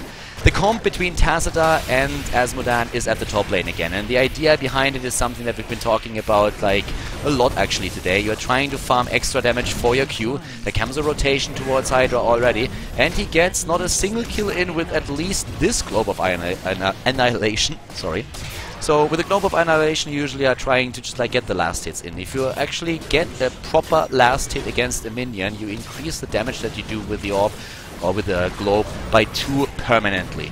So if you have Tassadar with you, or any kind of other damage dealer that is able to deal area of effect damage, he can initiate the attack with his own AoE spell, and then you just go in, you drop the globe, and you take the last hits, and then you increase the damage on your hero, which is absolutely crazy for the later stages of the game then. This is the whole idea. Avoiding the early fights and instead really focusing on the late game and trying to do as much damage there. And you can easily do 2000 damage when the game goes like along, like maybe for like 25 to 30 minutes. You might be able to do a lot more than that, especially since you usually go for the Blackpool heroic ability, which increases that even more. So the comp that we're seeing here for Yard Team is evolving very much around that. For the American team, for TempoStorm, we're having a double healer comp once again, which is a very nice reaction against an Asmodan on the opponent's team. It's very difficult, of course, to drop these heroes now, and we're having them with two very, very strong ranged attack heroes now as well. We're having them with Vala and with Sergeant Hammer, which is actually the first time that we see Sergeant Hammer in the games that the American team is playing today, simply because they've been banning them out so far. Nice move! Hydra with a very good globe there, getting 5 kills. That's another 10 damage that he now permanently has. Des in the mid lane is actually giving Dread some trouble, when I was nearly able to kill him out there. Glorang is going up against Gela, and Gela down here, I mean, she's actually doing so far pretty well, apparently, at least with the creep spread and getting the vision in, but now both of those shrines belong to TempoStorm, and that's of course putting a lot of pressure onto Des and ETC here in the mid lane. Looking at the talents, we have a healing ward for both of the teams now, to the right side of the map, actually double healing ward if you so want for Team TempoStorm, since they're having the healing totem on level 1 and then the healing ward itself on level 4 for Malfurion, so both of the healers having one at their disposal. We're having currently also, of course, bound minion taken on Asmodan. We're seeing protective shield on Uther and, in this case, Conjurer's Pursuit on level 1. Again, Asmodan trying to just like farm the damage here. Mid lane, the attempt to take one of those Dragon Knights, but this time we're having Dimaga taking them over here. A nice 3 additional stacks here now for the Globe of Annihilation. Turok is getting a bit low, needs to shield himself. KO with a nice move, moving in, pushing his opponent back and trying to go for that. We have Vala down at the bot lane, already going for a double multi-shot build here. So we're having a standard multi-shot build for Glorang once again. He's probably going to go for the battle momentum on level 7 then. And another nice hook by Hydra. Everything that we're going to see here is just Hydra trying to farm that damage. Late game, that's really what they're looking at. And Gela at the bot lane, she can of course then later on also use the more. Level 7 talents now hitting for both of the teams at roughly the same time. No kill just yet in the game. We're having Cleanse taken, we're also having the Infernal Globe now taken too, and that is also going to help out, of course, with the damage then later on. At the same time, we're having still the Tri Lane at the top, trying to supply the extra damage, and once more, there come the stacks for Hydra, who suddenly has 56 damage already on his hero 4 minutes in. Not really perfect just yet, but still pretty decent. The attempt to control the shrine once more. Again, Hydra in trouble. Is he actually disconnecting? That would be annoying. His hero is just standing there, and we had a disconnect for them earlier. This time we are 4 minutes into the game, and that is definitely too late to go for a rematch. So I hope that this is just him being lazy, or maybe like getting himself something to drink. Maybe his mom called and was just informing him that food's ready, but whatever's going on here, I hope that he's not going to drop out of the game. Mid lane rotation against ETC. ETC is trying to get away, the hook missing him. Oh, and Dread is... oh my god, they're not going to get him. The Moonfire just barely dodged and ETC survives that battle. Wow, that was quite something. Whatever happened, it's apparently over. Asmodan is back to business. We're having Hydra going for the farms again, getting quite a bit out there. Not a full 5 minion farm, but every single time he hits that globe, he's killing 3 to 4, and that is already quite something. If you keep that up, you can do a lot. Both of the shrines now in the hands of Yard Team. The R team is doing their thing here. We're having still at the bottom lane a Shrine trying to be captured. The hook against the capture on the Dragonite. We're having Uther now moving back in this case. Soldier and Arthalon are still in position trying to contest that. Bot lane is now taken. Gela not able to hold this against 2 heroes. And level 10 is going to hit faster for the R team here. Sorry, for the American team for TempoStorm. The R team is hitting 10 just a few seconds after them. And we're having now 78 bonus damage already on Asmodan. Asmodan in this case with the Blackpool ultimate. Not really surprised. There's something we talked about already earlier. You can do so much additional damage if you actually use it. Mosh Pit is taken on ETC, Argon on Tassadar, Maw on Zagara, and Divine Storm on Uther. Whereas to the right side, the American team with Rhaegar using his Ancestral Healing, Tranquility on Arthalon's Malfurion, having Strafe on Vala in this case. A lot of damage potential there.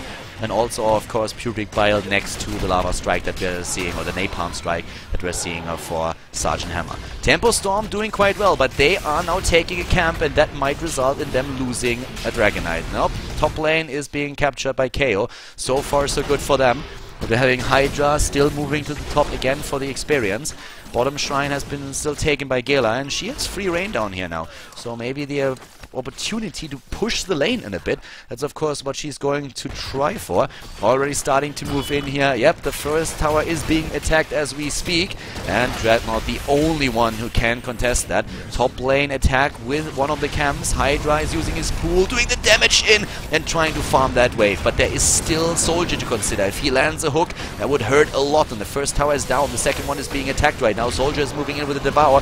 Dimaga is there, dropping his storms, both of them trying to hide behind the structure so that they can't get hooked by Soldier. Stitches is posing a problem to them, and more farm for Hydra. He's getting his black pools in and pushing this lane back. The hook not hitting, but this is a 2 versus 3 of course, and Vala goes down apparently in the mid lane. Taken down by ETC and also Uther. They are moving down or up to the top now, trying to maybe catch out Stitches as well. Bot lane is where we're having Gela destroying the tower. It's level 12 versus 12, level 13 right now for the R team. The R team currently ranking roughly on rank 20 on the European server. It's a team that is known, that definitely has also reached their positions in the Go4Heroes tournament, but not one of the top teams on the server just yet. TempoStorm has taken down a lot of opponents today already. This time they're in the mid lane. It always looks like the late game is where they excel. In the early game, oftentimes struggling against opponents, but in the late game they make the right moves on the map. They know exactly how to position themselves, which fights to take, which rotations on the map to make, and that has won their matches against so many European teams today already. They defeated 3, and one of them being LDLC, which is arguably on the European server the best team these days. Turok is trying to get away here, cleanses himself and is able to escape the attempt to take him down. So far the only kill in the game still on the board for the R team. And they are level ahead now. Asmodan is farming his Q again. He's at 150 extra damage 8 minutes into the game. You can really tell that Hydra is starting to do some serious work on this. And he's trying to get another one. Not this time though, buddy. Yeah, Hydra is still looking for it. Dez is already down here. He's facing off against Stitches in a second. There's a rotation down to the bot lane. We have Asmodan moving up to the top, trying to go for that now as well. Turok, Gela, Dez and QQQ already on their way. And the bottom shrine is the center of attention. 9 minutes in and we didn't see a Dragonite. 9 minutes in. 13 talents for both of them. We're having the March of Sin for Asmodan. Asmodan with another attempt to take down one of those waves, of course. In just a second, the Uber Rockstar is being used here. Shrink Ray, and here comes the pool, and bam, another 8 damage permanently. Gela in trouble, the Maw saving her for now, and here come the Banelings. So many Banelings, tasteless! All of them being sent in there. A 4-man roam, or well, we have 5 men actually for a second down at the bot lane trying to push in this wall, and that means that Dimaga up at the top lane has free reign and can try to do the same thing. Once again, the rotations, 15 against 14 right now. We have 1 kill against 0. Hydra with the damage, bam, and he's still farming it. He is still farming that damage, and he is doing well with it. We're having also Rhaegar with another camp take. He's great for that. That lightning shield and that heal gives him like so much survivabilities against merc camps that he can easily take those and doesn't even drop in HP. He just loses a bit of mana for that. The rotations on the map are from both teams are really nice. Both of them want to avoid that Dragonite. Keep in mind what we saw in the game earlier on the same map. At this time we already had 3 or 4 Dragonites, but this time 10 minutes in there is not a single one that has been taken. 16 to be reached soon, and look at Rhaegar. Oh my god.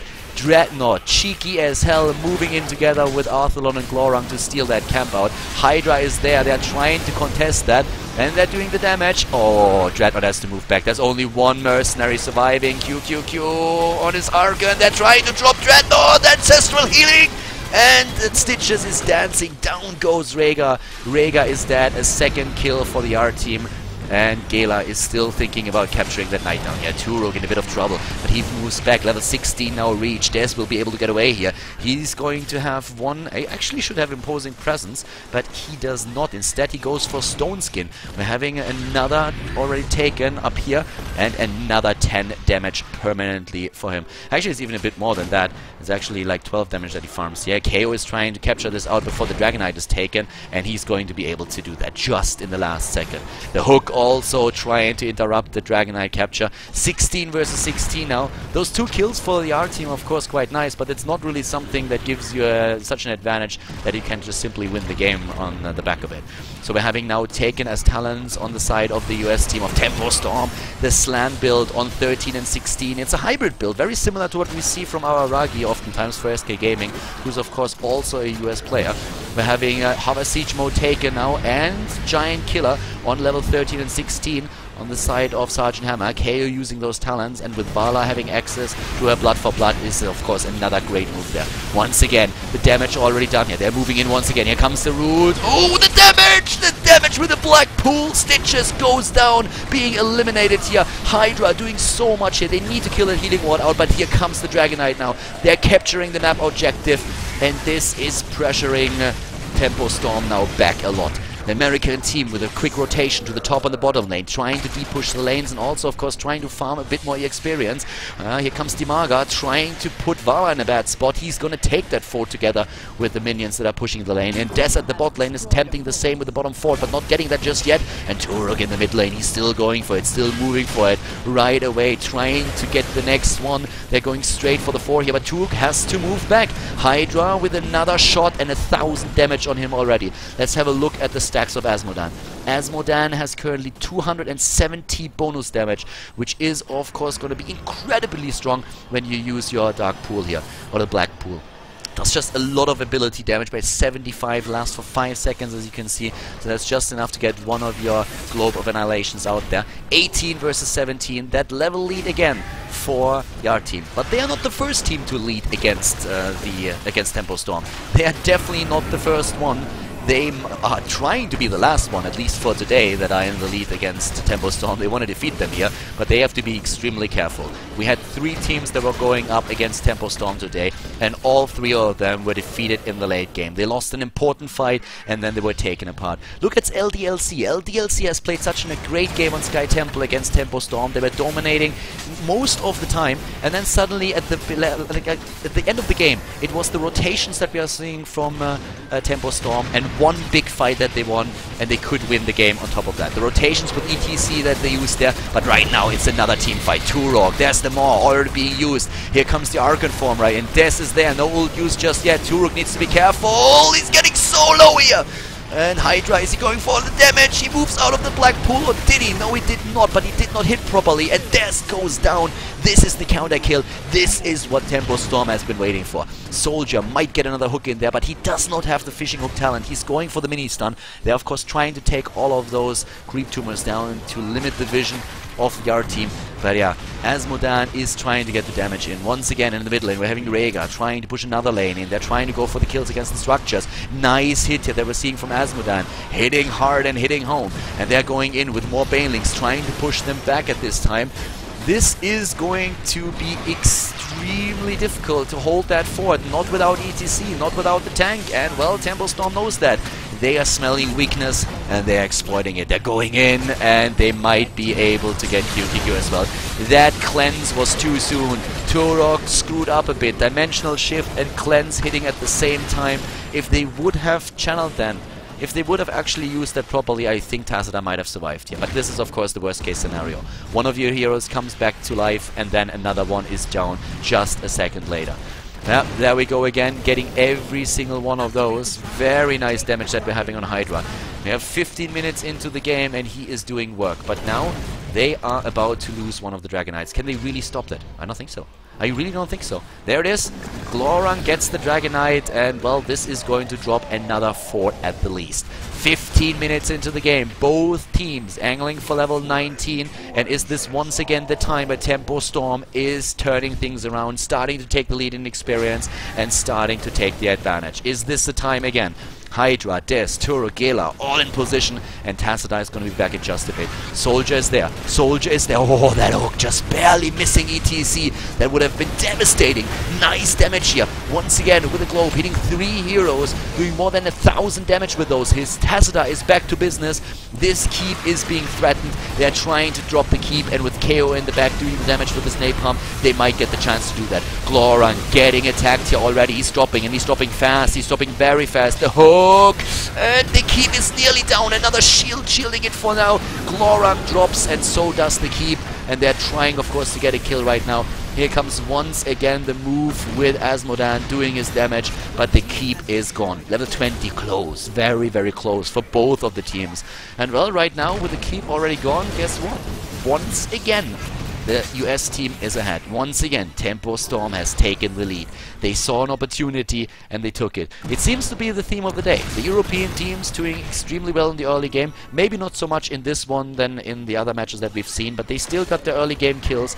And then with too greedy play later on, with simple mistakes, they get behind. Tacita dying there, definitely not planned, and it costs them a keep. It costs them the keep. And now they're trying to fight for this position. They're trying to fight for the camp. But Soldier gets it. Soldier gets the camp.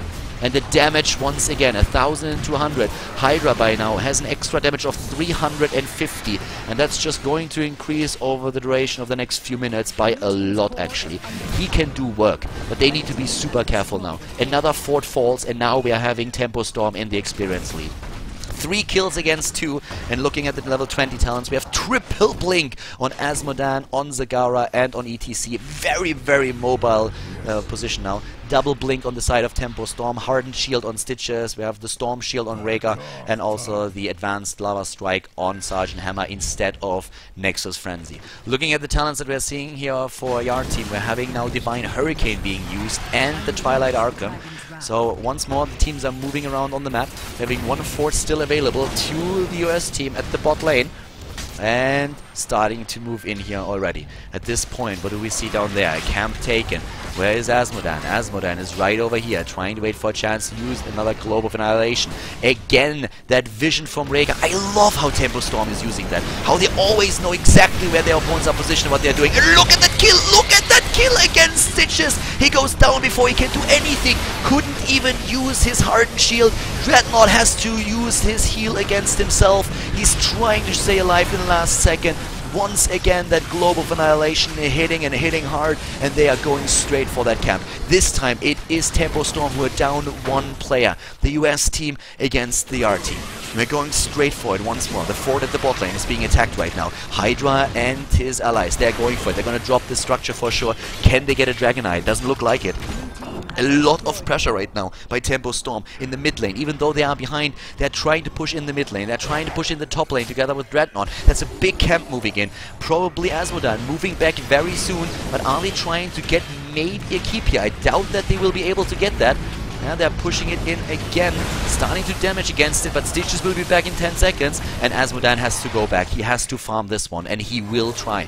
He's already moving back, and this is going to be so much damage for him. Here comes the Black Pool, and yeah, that was a lot of damage. By now, 420 extra damage on Asmodan's Q.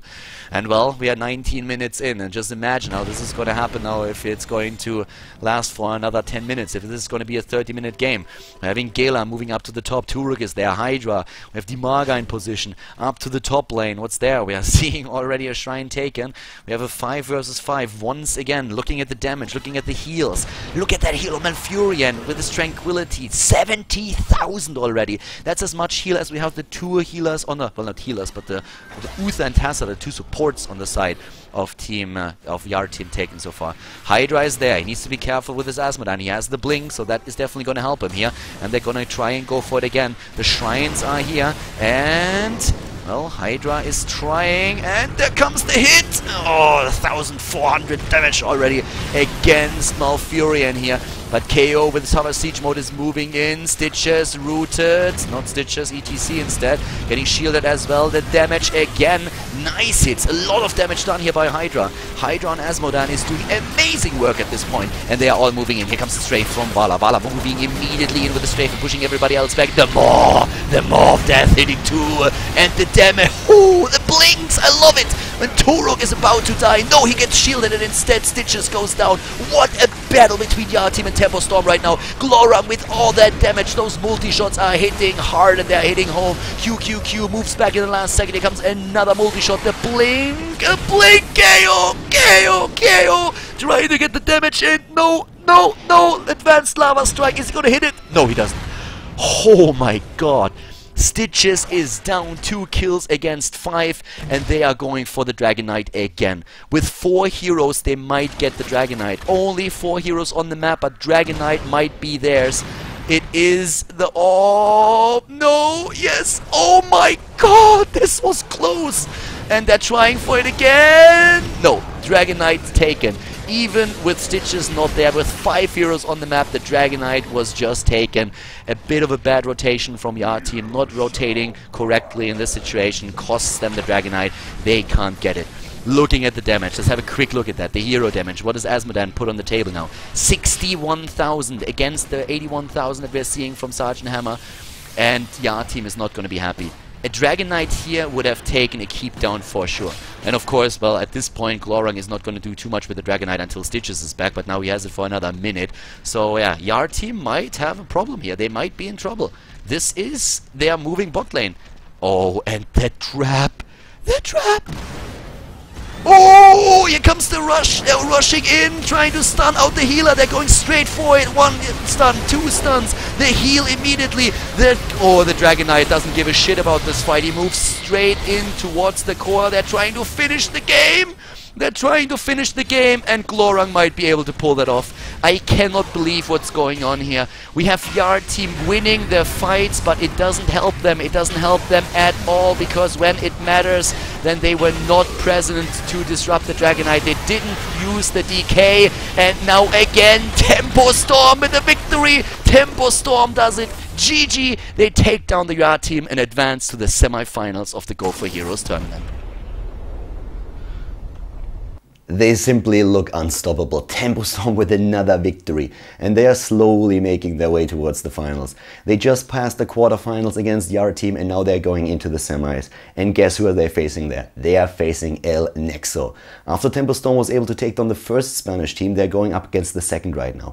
El Nexo, of course, one of those teams that have such a huge history in the European Heroes of the Storm scene already. They've been playing for a long time. We have former StarCraft 2 players in there like Lucifron and Vortex, and it's not going to be easy for TempoStorm to win it here. Cursed Hollow is the map, and we're going to find out right now if El Nexo, one of the best teams in Europe, is able to stop TempoStorm, or if TempoStorm will advance to the final of the European Go4Heroes tournament.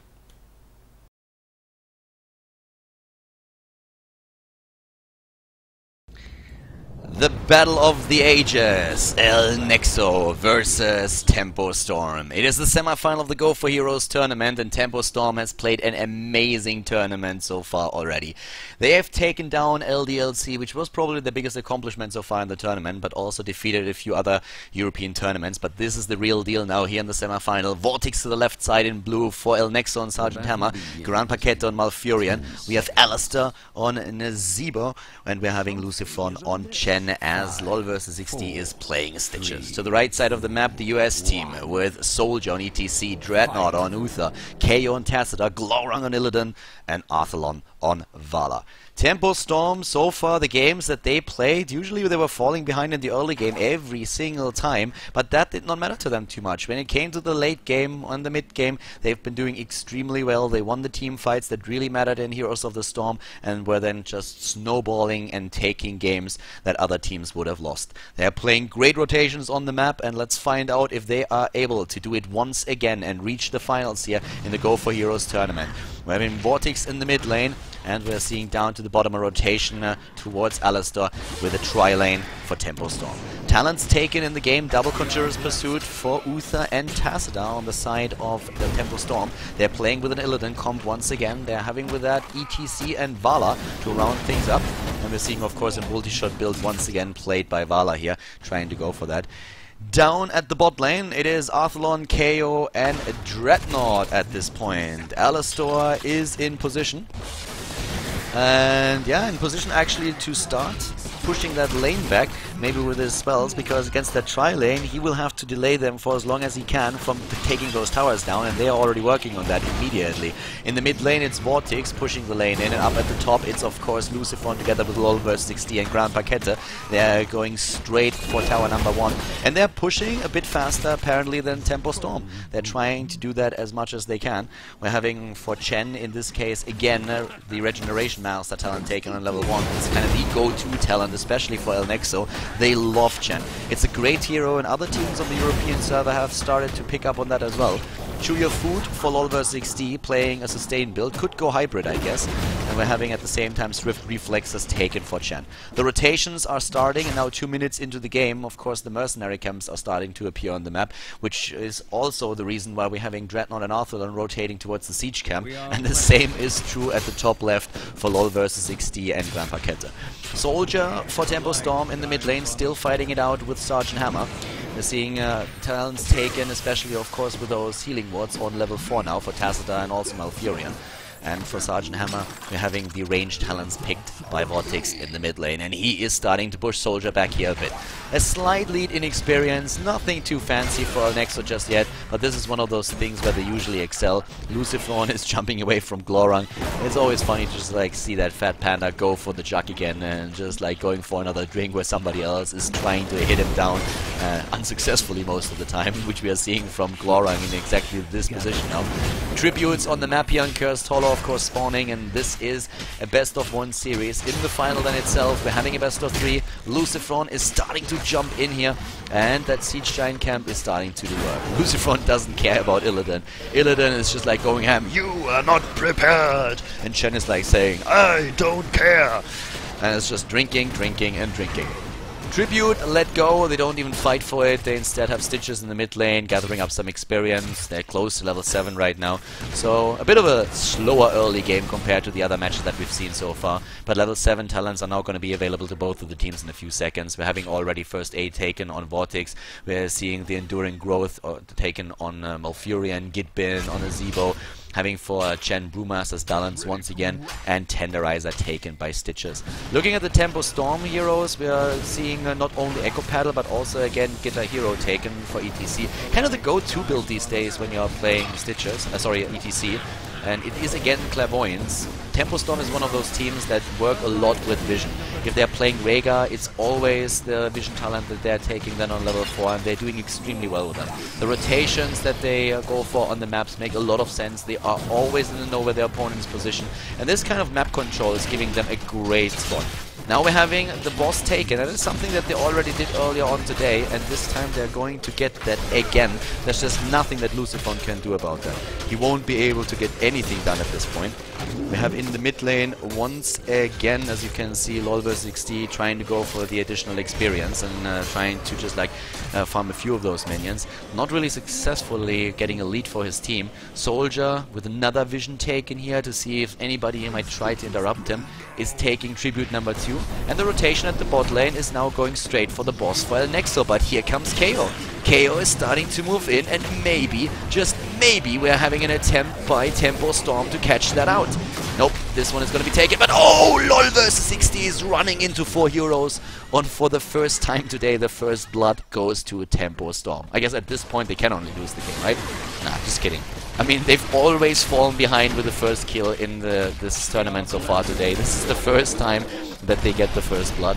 Very nice move here against Stitches. Stitches moving in, they see it, they rotate, they take him down. They don't get the boss, but they can immediately, of course, de-push this with 4 heroes already being in position for this. One hit on the keep is all that he can pull off here.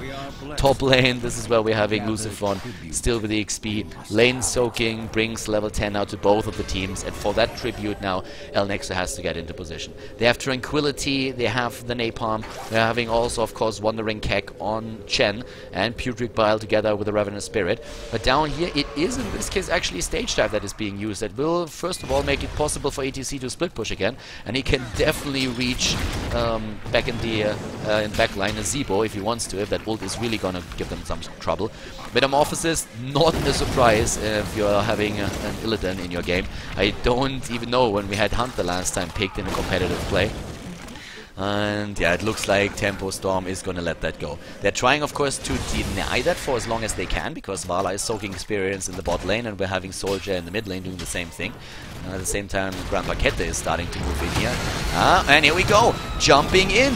Here comes ETC, and Gran Paqueta is trying to heal everybody up as Lucifer was pushing the opponents away. Nice root against Arthalon, but I don't think that's going to be enough. But the kill against Stitches. Here comes the ult, and Soldier is moving back. A lot of damage done by Nasibo, but apparently not enough. Lucifron still alive, but it's a 4 versus 5 right now. KO is extremely low, and so is Vala. She needs to move back, and El Nexo is still fighting. They're going for Glorang, and oh my god, he survives that, doesn't he? Glorang survives the fight somehow on his Illidan. With another heal, ETC is definitely going to survive this battle too. They lose a hero, but they take the tribute. The problem for El Nexo is that they're falling behind in experience, and this is something that they are actually not used to.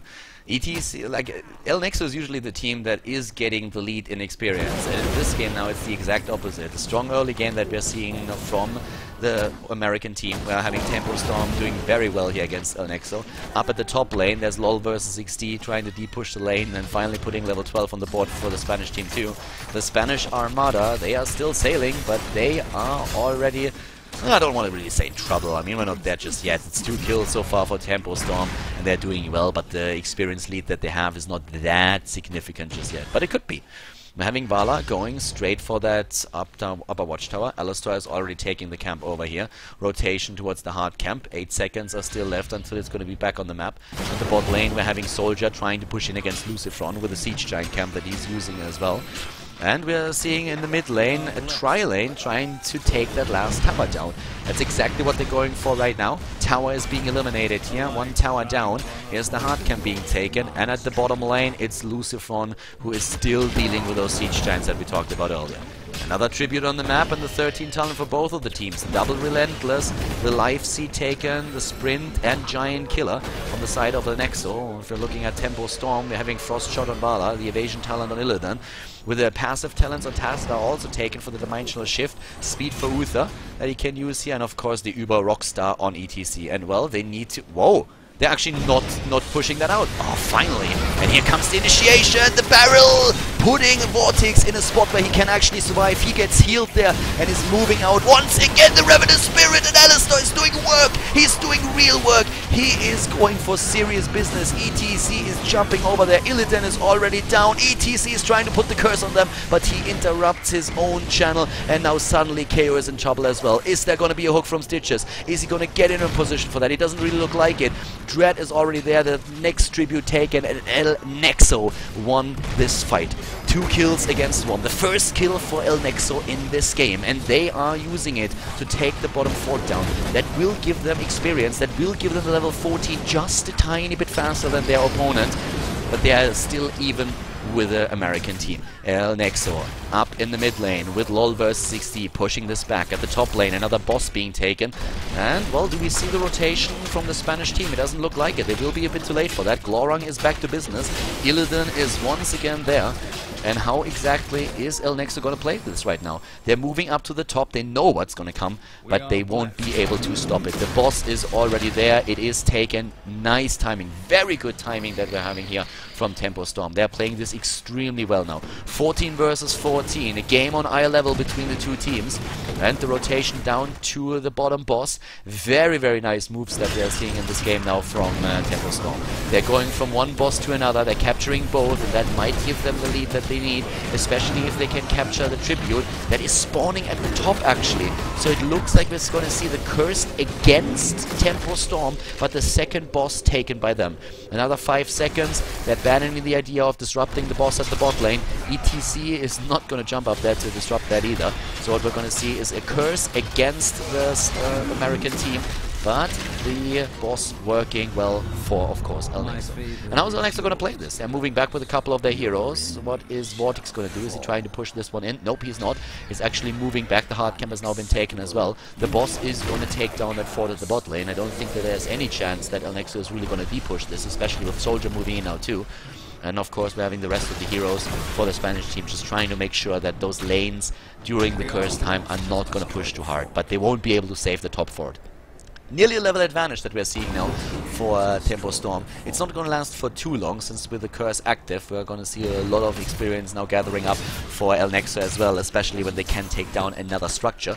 But as you can see here, it is still the earlier talent on the side of TempoStorm, and they have a double blood for blood now. And on the top of things, we're having Hardened Focus, Dimensional Warp, and Stone Skin, which seems to be the preferred talent for the team when they're playing ETC on level 16 instead of the Imposing Presence, what we are seeing a lot of times on Uther and also on ETC taken, especially here on the European server. We have once again the rotation with 5-man into the mid. They're trying to get the experience now, of course. There's a bit of a trap up here at the top. Now let's see if El Nexo is going to fall for that. It doesn't really look like they will. Luciphone is moving back. They know that they cannot fight now. They don't want to fight now. They don't have the 16 talent yet. They're waiting for that still. And the 16 talent is going to hit pretty soon. Just 1-2 more minions. A wave is all that you need. And the vision again. They know exactly where they are and they're trying to fight. They're trying to fight, and guess who is out of position just a bit? It is Vortex. Oh my god, Vortex in trouble. 1 stun, 2 stuns, and he's down. Vortex is down. Perfect snipe by TempoStorm. TempoStorm with a perfect snipe against El Nexo. The 16 talent is there, but what does that help you if your main damage dealer is suddenly out of it? And this is also the stun out against Alistar. Alistar moves away, might be able to escape here. The entire team is now trying to disengage. Gran Paquete being attacked still. He heals himself and might reach safety here, but at the same time we're having now Nazebo killed as well. TempoStorm with exactly the snipe that they needed, and this is just them being on the hunt once again. They've been taking down European teams left, right, bottom and center. And so far the only top 10 team that they faced was LDLC. They won against them, and now they're proving themselves again against another top team here in Europe. Two of the best teams that we have are the Spanish teams. They took down the Spanish Inquisition, and now they are doing very well against the Spanish Armada. Here on Cursed Hollow, they're going straight for it. 16 versus 17 the talents, but we have level 18 in just a second. And, well, we had El Nexo prepared for a fight, but they did not count on losing Vortex here. The stuns were perfect. And what allowed that? Again, the vision, exactly what we see right there. The vision on the map control, and just them knowing always about the position of their opponents. This is what allows them to get into these positions and get these kills. Without Clairvoyance being used there, they do not see Vortex. The sprint will not be activated on Uther. He won't get the initial stun, and that is what won them the last fight with a landslide, and that brought an entire level into their hands. ETC at the top lane with a split push once more. Down goes the fort, and this is Tribute again. This is a Tribute. Oh, the stun, and ETC goes in.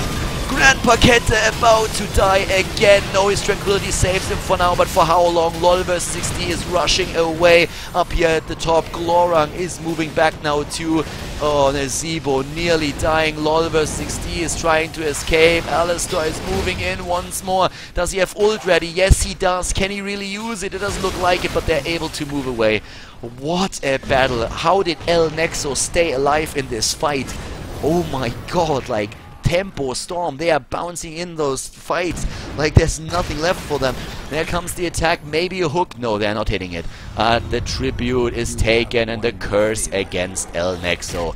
The curse is there. Can they kill a target? That would help them. That would help them so much. The root against Dread. Glorang is jumping in again. Dreadnought. Oh, he's completely body blocked, and he goes down.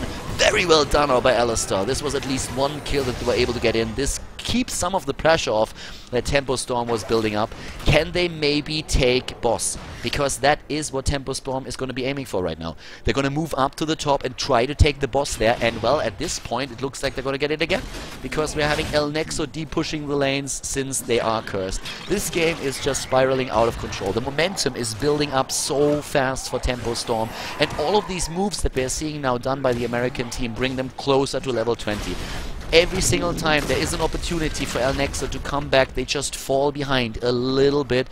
And right now we're having a boss on the map. They're going for it, but TempoStorm is going to try to steal that away very, very soon. We're having the entire team going straight for the boss, and I'm not quite sure if they're going to be fast enough. Look at the rotation. Arthalon, Glorang and KO are in, but El Nexo probably is thinking, right, well, now or never. If we don't do it now, when are we ever going to get back into this game? They're trying to force it, and they will be able to do that. They should be. Here comes ETC, but it's a 5 5 versus 4. Did TempoStorm overextend here? The barrel roll moving in. The boss already taken. Can they get a kill? Glorung is getting low. Glorung is getting very low, even with a healing ward. And he's down, and they're going for ETC next. ETC, Soldier is dropping too. This time TempoStorm screwed up. This time they were too greedy. This time they wanted to go for a boss, and they got cocky. But they will still take down the top keep. Or are they? Well, is this going to be a close call? Vortex is there already in position, and they're trying to drop that boss as fast as they can, triggering the stun here again, which actually hits Vortex. He doesn't have too much damage that he can dish out anyways. They might save the keep just for now, but for how long? Boss at the bot lane is pushing this in now too, and well, that last boss suddenly brought level 19 back for El Nexo. It is 4 kills against 4 kills, and this was the one time that we've seen today when TempoStorm has made a mistake. Going in for the boss fight in a 4 versus 5 was not a smart choice, and they were trying to get it. They did not have one of the heroes with them. They were still waiting for the healer. They were trying to win it, and instead they lost 2 heroes and they lost the boss as well. They lost their momentum, and now it is El Nexo who has a chance to win maybe today against TempoStorm. This is going to be close. It's an even game right now. This is an even game. This fort down here, the keep, is actually extremely low, so that is a bit of an advantage that we're seeing for TempoStorm for sure. But both of them are going to reach 20 around the same time, and that was the big lead that TempoStorm had. That earlier 20 that would give them even more map control. The top lane is going to be pushed by the camp. We're having also a Siege Giant camp pushing in the top lane for El Nexo right now, and El Nexo is starting to move back. Again, Clairvoyance being used here. Clairvoyance being used here again. Alistar, Lolver, 60, Vortex, Run Paquette, and Lucifron. They're moving to the bot lane. Everybody's moving to the bot lane except for one guy, except for the Mad Cow. Up at the top, 100% beef, it is Soldier. And well, the deep push against the camp. Level 20, faster this time again for TempoStorm. And why? Because of that guy. Because of the walking, well, it's not really walking bacon, but you know what I mean. So we have already Lolver, 60, Alistar, all of them just like waiting over here, trying to get that 20 talent. 20 talent is already there. It's already there for the opponents, already there for TempoStorm, and another tribute is on the map. They will have to let that go. They won't be able to get that. They will have to get the tribute go.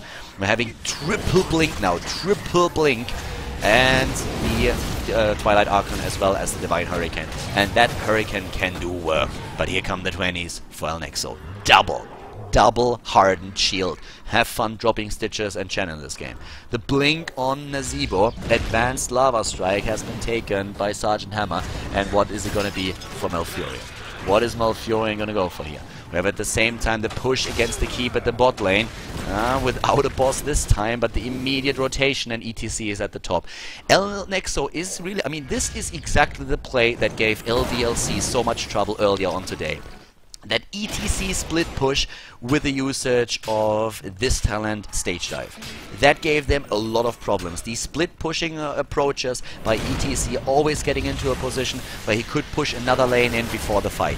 Are we going to see that hook that they need right now from LoL versus 16? Is ETC moving back? 20 versus 20. Level leads don't matter too much anymore. Oh, Dreadnought with the stun! ETC moving in! ETC is trying to go in. There he comes. Jumps or tries to jump Alistar. The Wandering Keg is already out. They don't have the ulti anymore. Grand Baguette is immediately being stunned out. It is down. Malfurion is dead. And can El Nexo turn this around somehow? Oh, LoL versus 60 is so low. Dreadnought. Down goes Stitches. And here comes the initiation against Vortex. Vortex is dying as well. And TempoStorm is wrecking Europe. They're going for Lucifer now as well. Alistar with a desperate move to maybe even kill one of them. But Lucifer, he is still there. He's still running. Glorung is low. And Lucifer is dead, or will be in a second. He should be. He will be. Oh, is he getting away? He's getting away. Oh my god. 2 heroes alive, 3 down. 20 versus 21. 7 kills versus 4. TempoStorm is wrecking. They are doing so well. And what does that mean? That means boss number 1. That could mean boss number 2 in 26 seconds. And it's going to mean another tribute being taken. TempoStorm is conquering Europe. Lucifron, Alistar, they are starting to, well, what are they actually starting to do? They can start the easy camp here, that's about it. We have Malfurion at least back to business. He went on 20 for the Storm Shield. Also giving you a bit of an idea of what's happening right now with the talents. We're seeing Stitches and also Sergeant Hammer still not alive. Well, both of them coming back in just a sec. Boss already taken at the top, and we're talking 20-minute bosses here. 20-minute bosses. These boys are starting to do work, and apparently they abandoned the idea to defeat the boss at the top before it can drop the keep. Well, I guess the keep is going to fall either way. The question is, can they take or can they prevent the boss from killing the core here with the rest of the team? The move towards the boss, there should be a vision cap right over here in just a second. And are they going to go for it? Arthalon is playing this safe. They have been playing an amazing tournament, a great tournament, and El Nexo is close to be defeated. The defense up here at the top against the boss, and that of course opens up the momentum for the team, for the American team to go straight in, down to the bot lane and take another boss and take it with this one. The core is not going to suffer too much here. It's actually not going to suffer at all. I don't think that the boss will be able to take the shields apart, but the keep is gone. The keep is gone, and El Nexo, well, they are still fighting. It's still the team fight that decides the game, but we have another tribute, and that is Curse. That is going to be a boss together with a Siege Giant camp. We have Soldier pushing in the top lane, which already doesn't have a keep anymore. So that's already pushing in as well. And they are just deep pushing. They're deep pushing. They're trying to sit tight. The boss is going to hit them. The Curse is going to hit them as well. They're going for that boss right now and are trying to save the keep at the bot lane. And that is going to be a tricky one. And at the same time, we're having TempoStorm moving in the mid lane and trying to take another one down. TempoStorm is just going for it right now. They're trying to feed it right here. That keep is already falling. Yep, LOL versus 16 not even moving out of the stun. They're just like doing what they can. Lucifron is pushing those two Siege Giants back. The Golem is about to die here, and yes, there it is. And at the same time, we're having now a Dreadnought, everybody moving away. All of the keeps, except for one, are gone, and this one is not looking too healthy either. Oh, well, the root against Dread, and nice Wandering Kek here by Lucifron. They can isolate maybe one of the heroes, but it doesn't help them too much. They're not able to capitalize on it. It looked good at the beginning, but that initiation did not help them too much either. Soldier moves in together with Glorang, and the keep is now gone as well. They're trying to go, but there come the blinks, the dodges, the jukes. And another blink as Lucifron jumps in, tries to slow them down, tries to capture them. Dreadnought is moving in from the back and stuns them out. And Grand Paquete is dead again. This has to be game. The stun against Nazeebo, he's dead now as well. Dreadnought, he's dying, but is that it? Yes, that must be it. Vortex goes down now to LOLverse60, and Lucifron, the last man standing, the last panda standing, is not gonna make it for too long either. He takes Uther with him, but that's about all that he can accomplish here. This is going to be game. This is TempoStorm advancing to the finals. TempoStorm taking down El Nexo, taking down LDLC, TempoStorm taking down Europe and advancing to the finals of the Go4Heroes tournament. Unbelievable performance by them today. Very well played here, and GG. They've been doing it again, and now we're going to find out if they are able to win a best of 3 in the final match of the Go4Heroes tournament.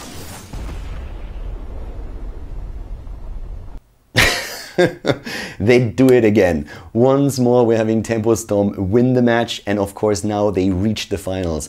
All of the matches that we've seen so far were best of 1 series, and in the best of 1 anything can happen, but now it's the best of 3 that really counts. We're going towards the finals, and well boys, this is going to be another video. I hope that you enjoyed the show so far with TempoStorm making their way through the bracket of the European Go4Heroes Cup. But well, we're going to jump into another video soon enough to see the final best of 3 between 3D Max and TempoStorm. If you enjoyed the video, definitely give it a thumbs up on YouTube, and if you have any questions, just write them in the comment section. And of course, subscribe to Khaldor TV if you haven't done that yet. I'm going to see you next time, guys, here on Khaldor TV with more Heroes of the Storm.